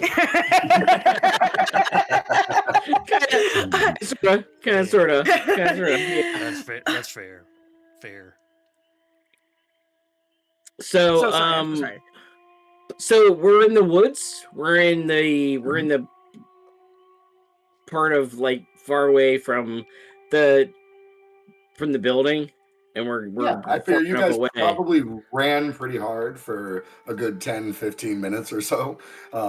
It's astounding how fear can really propel you forward. And so Yeah. you found yourself deep into the woods surrounding Ocala National Forest.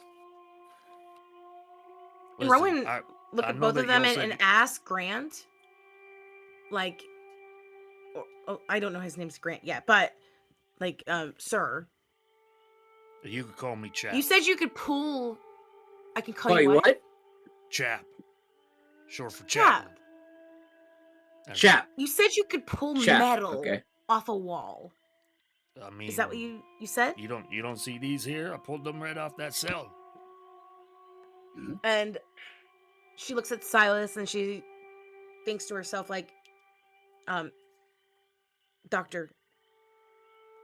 Hemlock, I was purely sure that I was having a mental breakdown. I think I saw that your eyes turned black at some moment. Yeah, they did. And assuming that you've never done this before, have you noticed anything else that So as a medical professional, so as a medical examiner, here's what I know. I'm not breathing. I have no heartbeat. But yet I'm up and moving around, and I have some powers. I hate to say that. That sounds weird, but I hate to say I have unusual things happening. Like I can see. I don't even know how to explain it. I don't even know how to explain it to mortal. Like we're mortals. That's about no. Strike that. I Retcon. I am not. I don't. All I know is I'm not breathing. My heartbeat's gone. It's we're in a weird place. Listen, So you two what do you sciencey know? folks, we're still under threat. We need to keep moving. We gotta survive. I don't know what the fuck's going on. I'm just gonna tell you, Right. we didn't get far enough away. We gotta find someplace safe. Cap, question for you, since you seem like you seem to know something I don't. Do you know where we are? I was gonna ask you the same thing, sweetheart. Well, then Why at doesn't this point we are everybody roll me? move. Oh, we gotta Does it roll. go? Every roll you Yeah, want. we're gonna roll. We what? Intelligence plus Come investigation. on. Ooh, What is it? investigation. Say it again. Investigation Ooh. plus intelligence. Ooh, Investigation was okay. I don't remember if I'm Investigation smart was or not. my hold on. stats are coming in. You all will have, chances to have the I ain't spotlight. that smart. Investigation plus investigation plus intelligence. Power. Investigation plus intelligence. I'm getting it. Give me 1 sec. 2 successes for Rowan Hale. Investigation 1 plus. Oh, success you for big smart. You big Chap. smart over there, Rodale. God damn. All right. Roll me. All right. Let's do this. Let's That do bad? this. Hey, All look at right. that. Hey. We got 3 successes there. 1, 2, 3. I Bro, like that. what? Building it up, building it up. All right. Chap, So you feel like if you saw a road, you'd have a better idea. Rowan, you're still new to Florida and you are not certain at all. Silas, though, Doc, you've grown up in Florida in the same house, with the same family members about for many, many years. You've gotten the chance to go around Florida and a lot of the country. You're actually well known in your field and have been called to consult and share not only testimonials but yep. just kind of having talks about what you do and how you do it, and your own mentality about it. You have a very strong feeling that you are in Sumter County, just north of the Sumter Ocala County. National Forest. The trees are very old here, and because of the mist, the moist ground, and the excessive bit of cold, even though there is no wind, you feel like you are definitely near Ocala, as the trees are a huge wind block in a lot of ways, and the temperature always drops there. Okay. I don't know anything about Florida. So how far away is that from my character's house? About an hour to an hour and a half driving. Oh, driving. Okay. So a long way. Okay. Yes. It is. It is a bit of a drive. Yes. Sorry, can Rowan smell the air really quickly? Yeah. I know Oh, I yeah. I probably don't have my. I probably don't have like heightened sense still, but It's free just like just to start up. So a smell. Can I smell anything that's nearby? you can smell the scent of Silas. Florida woodlands. You can smell Silas. No, but yeah. I mean, actually, Alcohol on my each and breath. every one of you actually has this odd, faint scent of decay. You're not sure Damn. why. None of you look like you're decaying, but it's almost as if you changed your laundry detergent, and so that scent that normally clings to your clothes and to you is just a bit off until you get used to it. And it's kind of just that, an underlying scent of that. But beyond that and beyond yourselves, you smell Florida wildlife. You smell moisture. You smell fresh loam. Okay. You smell a lot of fresh wood in totality. You also are still catching scents of gun smoke that are flowing in the air from the facility, you're sure. Yeah, so I'm not smelling any other sort of humanity at this point. We are definitely deep in the woods. So Why don't you go ahead and give me an awareness plus wits check? a what plus what? I'm sorry. Awareness plus wits. Awareness plus wits. Okay, awareness plus wits. Awareness plus wits. Give me awareness check. A perception Yep. check. as it Awareness. Awareness plus wits. were. I don't know who's in chat, but you are funny. I haven't checked the chat in so long. It's okay. Good Someone chat. is Good killing chat. it there. Ooh, Martha needs I a just shower. Where- Tripping. Martha needs a shower. Where are we? I have 2 successes. Okay. So I don't Two know successes. but- Okay. Then what I will say is, if you're looking specifically for anything of like culture and people and humanity, you won't smell that. You will, however, catch the faintest scent, seemingly. You can't really see the stars at the moment, so we'll just say seemingly forward and to the left of you, you seem to catch a scent of running water and sewage. Okay, so that's enough to at least let her know that she is near or something. But again, I would also think too for Rowan, she's probably again super confused. So she might also think that it's just the building they left. So there is no way to really truly know like exactly what's happening. I could investigate it, but it's almost too much of a risk to try at this point.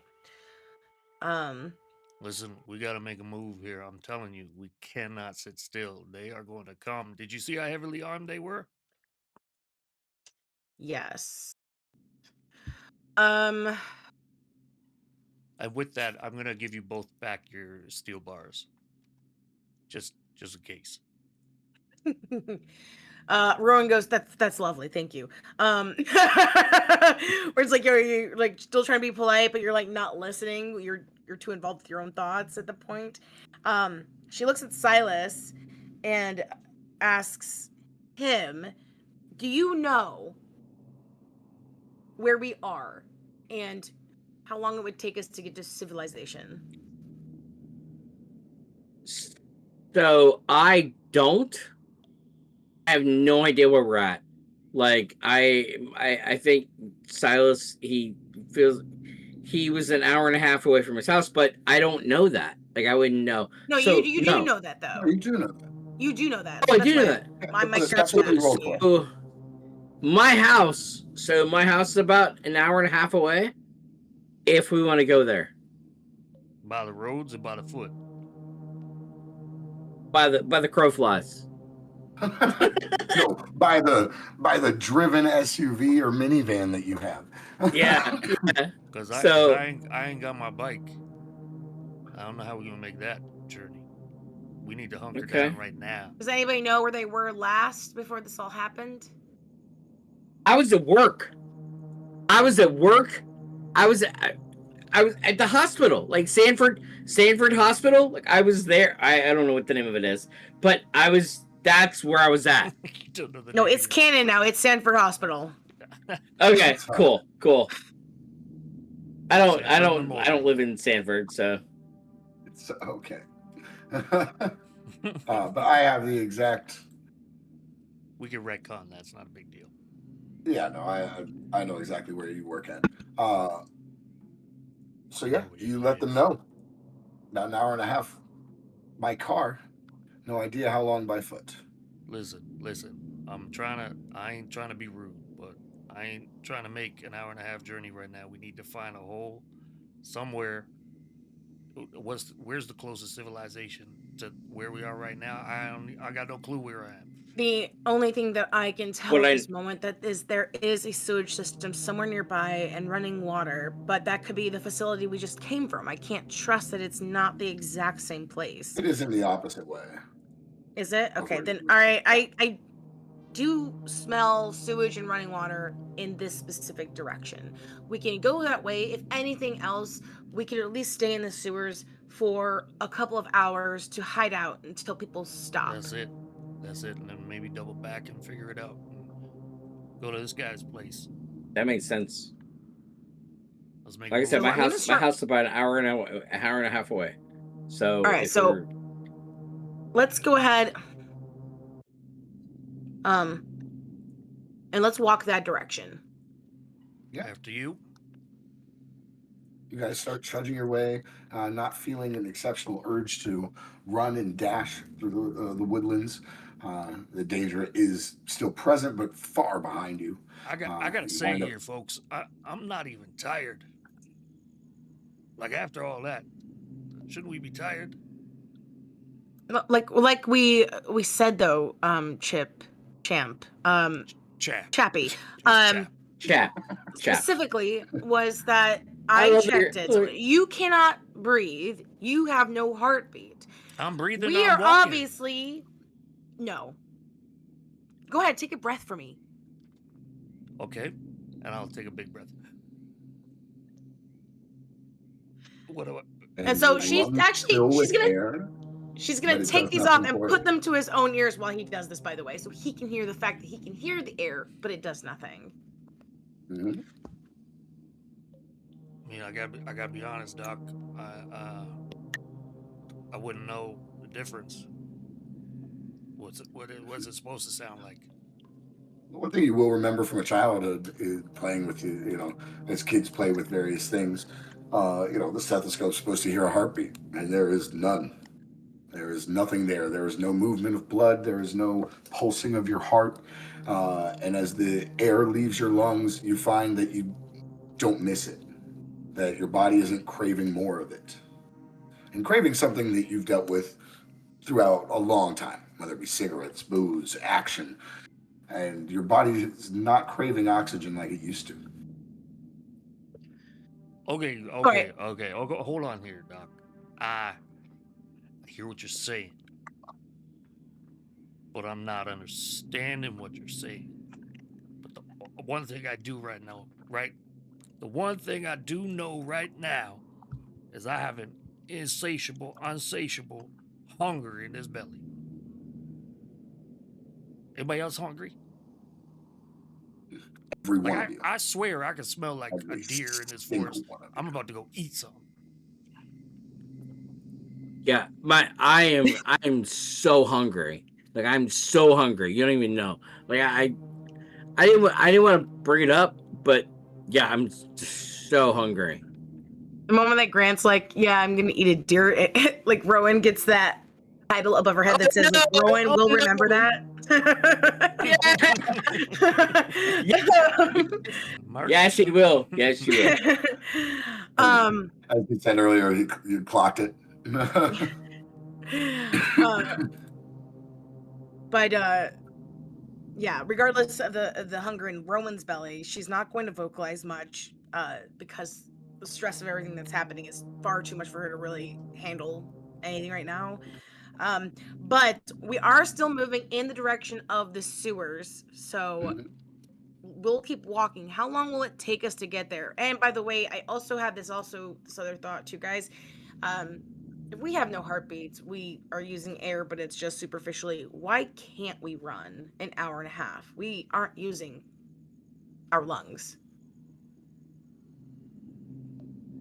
I think it would be the human side of it that just logically we couldn't do that. Gotcha. I don't have air either. Grant takes my breath away. Grant, you're the fan. What? I missed it. Yeah. Hey. I love that deep south biker. Love that. Talk about the Riz in the chat. My God. Am I blushing? Dang. Oh, blushing. I'm a little peaked. My goodness. I beg your pardon. So Stars and stones. behind my stars and stones. So yeah, It's gonna Joe. take you a little bit of time. Okay. The scent, the sound, everything grows closer and closer as you move towards the original scent you find. That scent of sewage grows stronger. And probably about 30, 45 minutes pass until you find... Whoops. I put you in the wrong one again. Oh my God, I we're seem back to in the like that jail. one, though. back in the jail. It was all a dream, and you No, must this do is- it all again. No, this is perfect. This is literally a jump scare like image in Rowan's mind that pops up again of just seeing that door cell over and over and over. Absolutely. And don't as worry, that's is- definitely not going to play into the rest of the chronicle. I He's promise. just gonna keep coming back to this every once in a while. Promise. It is called PTSD. He's lying. He's lying. He says I gotta keep going. It's gonna come back. No. Oh, that's horrible. No, I'm That's- super No, it's so bad. bummed. It's so horrible. So you do wind up finding this little entrance to a sewers. It's a large grate. Seems like a lot of the runoff from possibly the Ocala National Forest comes to it and falls into the sewer itself. You get closer, and I want each and every one of you to roll me awareness plus wits. Ooh, love me some awareness plus wits. Mm-hmm. Okay. You're gonna get it a lot. Awareness plus wits. Awareness. It's almost like Look at her. Hey. Look at her go. Lucky dice. Keeping that bad boy. Here's success. 2 success. Dr. Silas, Hold on. finish us off. Awareness Hold on. plus wits. Awareness plus. I don't see awareness. Awareness is in your mental, the farthest right. Skills, second one down. Yes. Aware. Nope. No. What? Aware, nope. Aware. Okay. Got it. Awareness plus wits. Got it. Sorry. Ladies and We're gentlemen, good. he's Don't got- apologize.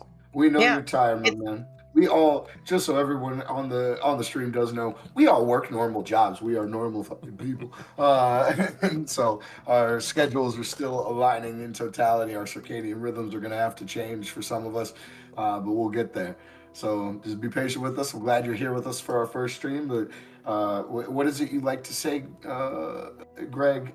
Something not perfection. Progress, not perfection. Progress, not perfection. That's Progress right. on perfection. Yep. That is it, my man. That is it. Okay, 2 successes, 3 successes. As you all grow closer to this sewer grate, to this place that at the very least seems like it could be a hiding spot for you, each and every one of you suddenly hears, "Psst, psst, hey, over here. Come on, it's safe in here. Don't even worry." And you hear the voice coming from the sewer line itself. And that, I believe, is where I think we should end our first session for Mireborn. That's good. Whoa! That's good. Leave it on Cliffy. Yeah, it works. Yeah, it works. No, I have to know who's in the Yeah. grate. I know. I'm You got 2 more weeks. sleep next Let's time. do this. Sorry. I'm going to always try to leave you guys with that. But wait a minute, who just talked to us? What just happened? All of that. I always want you guys to have that sense of anticipation for each game. Okay. All right. So to talk to the stream just for a moment, guys. Like I said, I'm DM Noctum. I do this. I'm trying to make this into a whole career in a lot of ways. One thing I do at the end of every single one of my games is a well-known thing called Stars and Wishes, and it is a way to take a few minutes with everyone around the table, pull yourself out of that story, out of quite possible emotional and mental high and low points, and bring us back to reality, and then kind of talk about the game, talk about criticisms or things you like as a star, or things you don't like or want to see more of as a wish. Each and every one of these 3 wonderful players have been a part of this before, because each and every one of them have played with me in various games before, so they know exactly how this works out.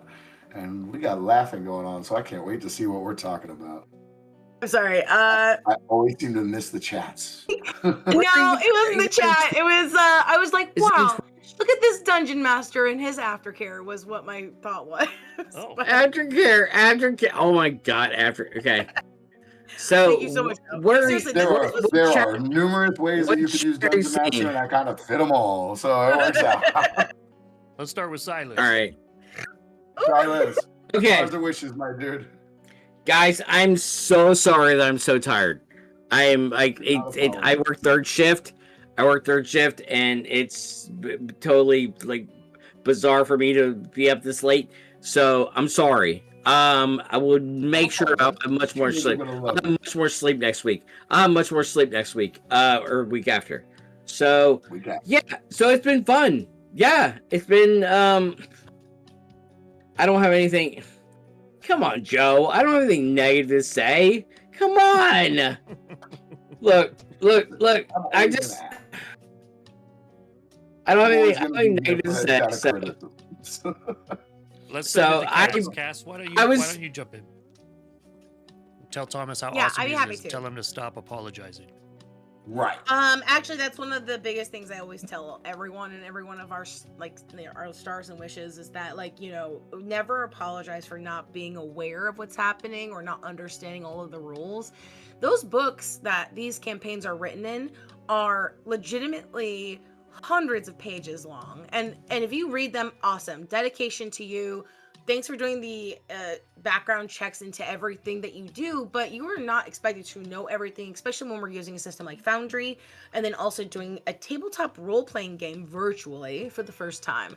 That is my wish for all of you, is that you give yourself some grace and you truly understand that this is supposed to be fun for you and that the rest of the stuff will come naturally and that this is not supposed to be perfect. I thought that the stars wise, the storyline so far has been fantastic.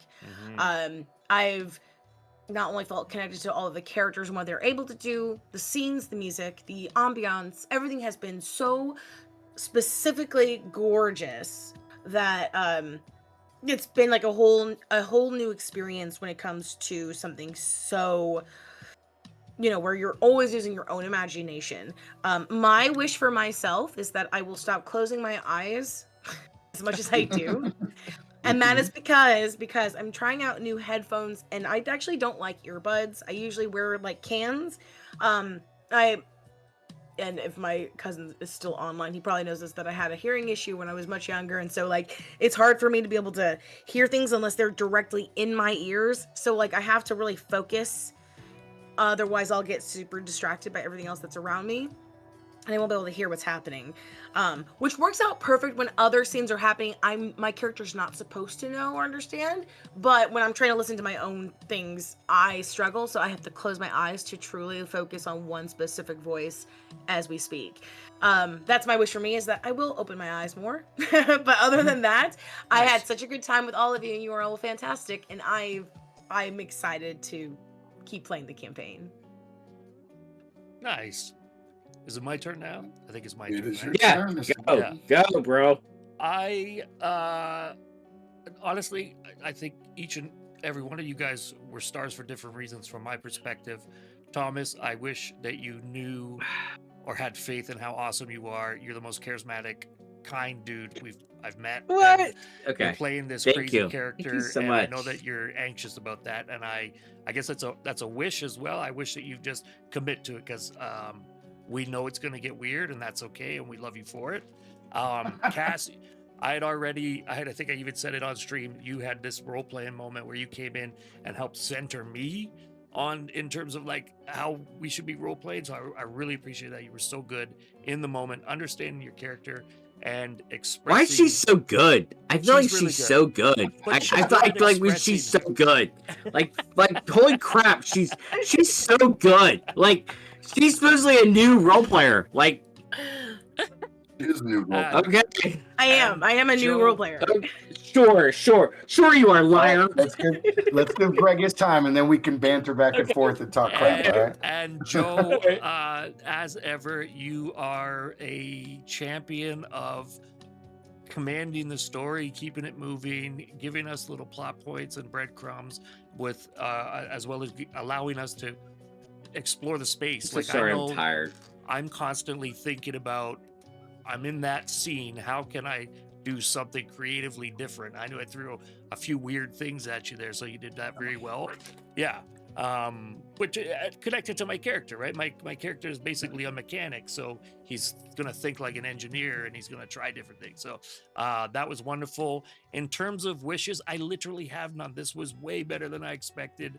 I'm so happy that What we you had so many people expected? here. Seriously? That's Yeah. awesome. Don't worry, it's my turn Yeah. next, and we get to build up Greg in a second. So Okay. Uh, All right. And I'll honestly, soon. no, listen. Honestly, I'm so thankful for you guys because you guys went and started promoting this and you brought in so many people. And I'm so thankful for the chat that came in and kept us going as well. And I hope Heck that yeah. in 2 weeks when we come back, because we're going to do this bi-weekly, we get the same amount of people to come back and join us and have fun with us. And that's my Was that's that my time. was it Twitch chat? Was that Twitch chat or you guys are on Discord chat? Twitch 'Cause I chat. don't know what you guys were Twitch. It's Okay, Twitch I chat, didn't- so- I- You don't Okay. get Twitch chat in the cabin. No. Okay. right. And yeah, Okay, so and- it's my turn. I heard you guys talking about it. I was It's like, Joe's what? turn. Where are we at? Where are we at? Like, Right. Okay, my turn. My stars and wishes. I'm going to start off with thank each and every one of you. I have had the blessing of playing with each and every one of you in numerous games, whether it be World of Darkness, Dungeons and Dragons. I love you all. I say it all the time to each and every one of you. There's no doubt.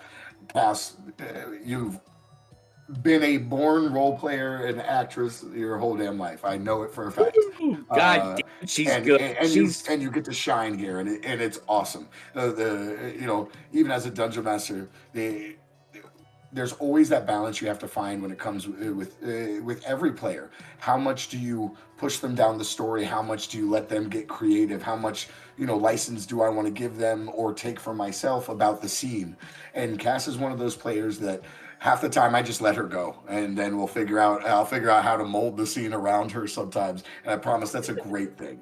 She's a powerful role player, and she loves bringing people into it. And I appreciate it so much. I feel like she's a native role player. I feel like she's a native. It's like that's like in her soul. Yeah, good. Technically, I think that's her character.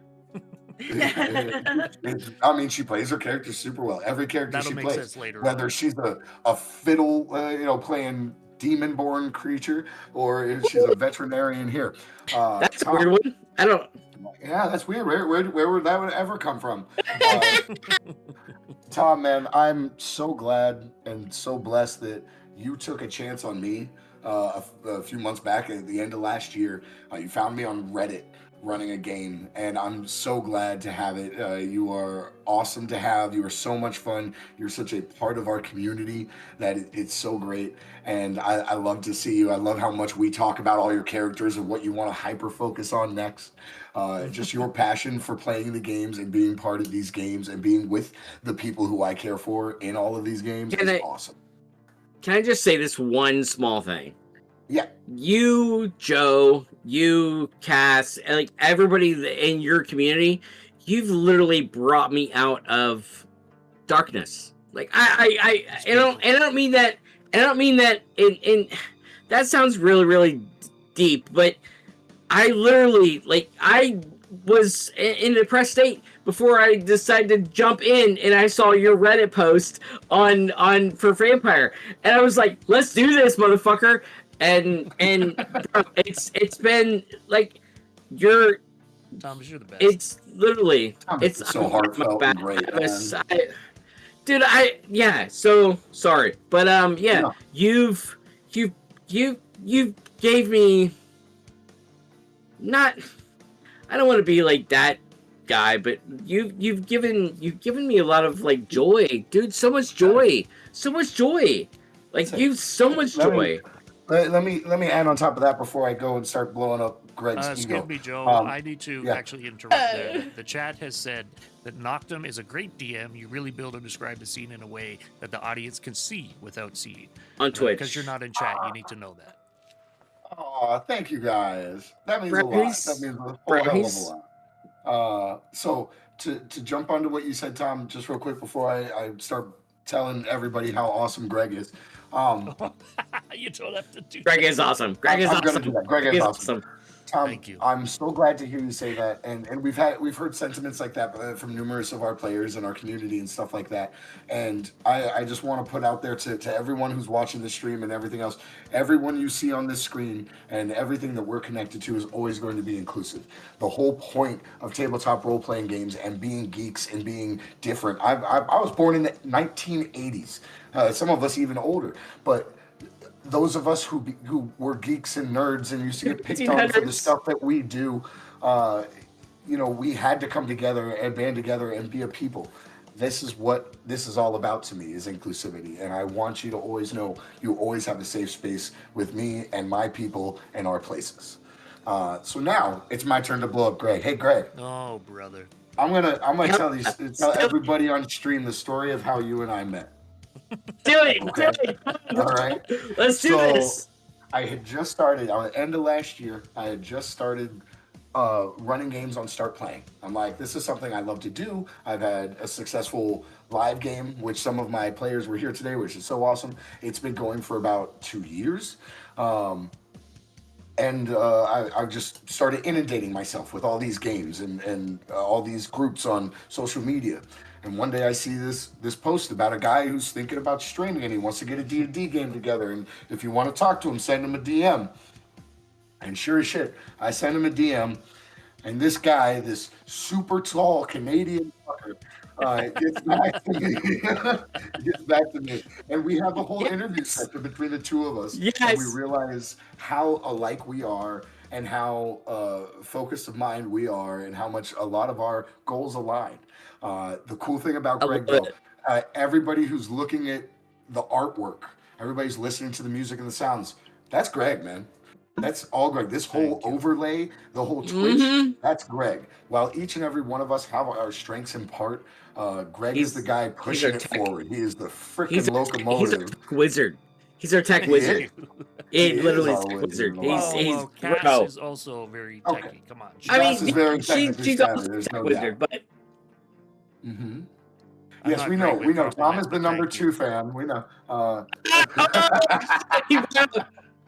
Look, but Greg, I'm vying for number 1. I'm vying for. I know you are. I'm vying. Greg, I just want to say, man, it's been an adventure with you already, and I can't wait to see where it goes. You and I have been talking for months, and we're going to try to keep doing everything we can to make this better and have so much fun. And thank also, you, my brother. Thank you. Right? Can I just say a few things? Greg, you are amazing, and you're a tech wizard, and you're striving, like your drive for this to get going is so amazing. Like bro. Thank you for being I so appreciate you. So I'm go terrible with accepting compliments, so I'm just trying to say thank you. I love you all. We all are. We're all bad at that. Speak for yourselves. I'm so glad you think so well. I mean, look at Cash. She's been flooded with. Is there a woman talking? Wait, is there a woman talking? Wow. So D&D's a man's game. D&D's a man's game, so you need to stop. Wow. This I know is you're playing, Tom. I'm gonna jump in and do a little bit of business here to let people know that we are going to be doing this bi-weekly, 12 p.m. Eastern Standard Time. We are in this for the long haul. This is episode 1. We're going to get to episode 300. I promise you. What an awesome 300. We're going to be at this for a long time. As long as Joe and everybody else is willing, we're here. Appreciate everybody showing up. We will also follow up and put this on youtube.com/ the Derp Word. Yes. Deathadil. Also, we have all these channels that we're going to cross-pollinate across the board. Check out the Discord link in the chat right now to make sure you follow the awesome community that Joe and Cass have put together. It's incredible over there. Very, very active and very inclusive, which we love. I guess we should probably just wrap this up for today. It has been a blast. Thank you to all the friends and family that showed up. Cass, do you want to give another shout out to the swim group there before we go? Swim group. You're nope. muted. You're muted. You're muted. I just muted myself. Sorry. I like to say I want to give a huge shout out to the Dunlap swim team who has been getting their hair dyed before their swim meet next week. And of course my family who's supporting this and also listening in. But just to kind of reiterate, I am an admin for both Discords, for the Derpwood and also for Noctum's like gaming. So please, I put links in the chat for both. Please come and join us. Please be a part of our community. We want you to be here. We want you to be included. There's so much fun going around, so many awesome things that we're doing on both servers. So I hope that you can find and meet with people that are like-minded and that you feel comfortable with, because in a world that isn't fun and can be scary, you do want to have a place that you can just kind of chill out and relax. And so that's what we have cultivated as a result. So thank you so much, guys, for joining us today. We really appreciate it, and thanks for supporting us in any way you could. And with that, folks, I'm going to raid us over into another Vampire the Masquerade game. It looks like a lot of people are playing Bloodlines too. Should we send them over there? Or I see Blood Hunt, Swan Song, but I don't see any actual plays. Let's send it over to Bloodlines too, all right? Yeah, go for it. All right, let me just take a look at this preview here. This looks good. All right, folks, well, thank you very much for tuning in. We'll be back in 2 weeks. Stay tuned to this channel. There is more content going up regularly as we gear up and get better at fumbling and derping our way through life. Thank you once again, all. Say bye, everybody. Bye. Bye. Thank you again. Are we off?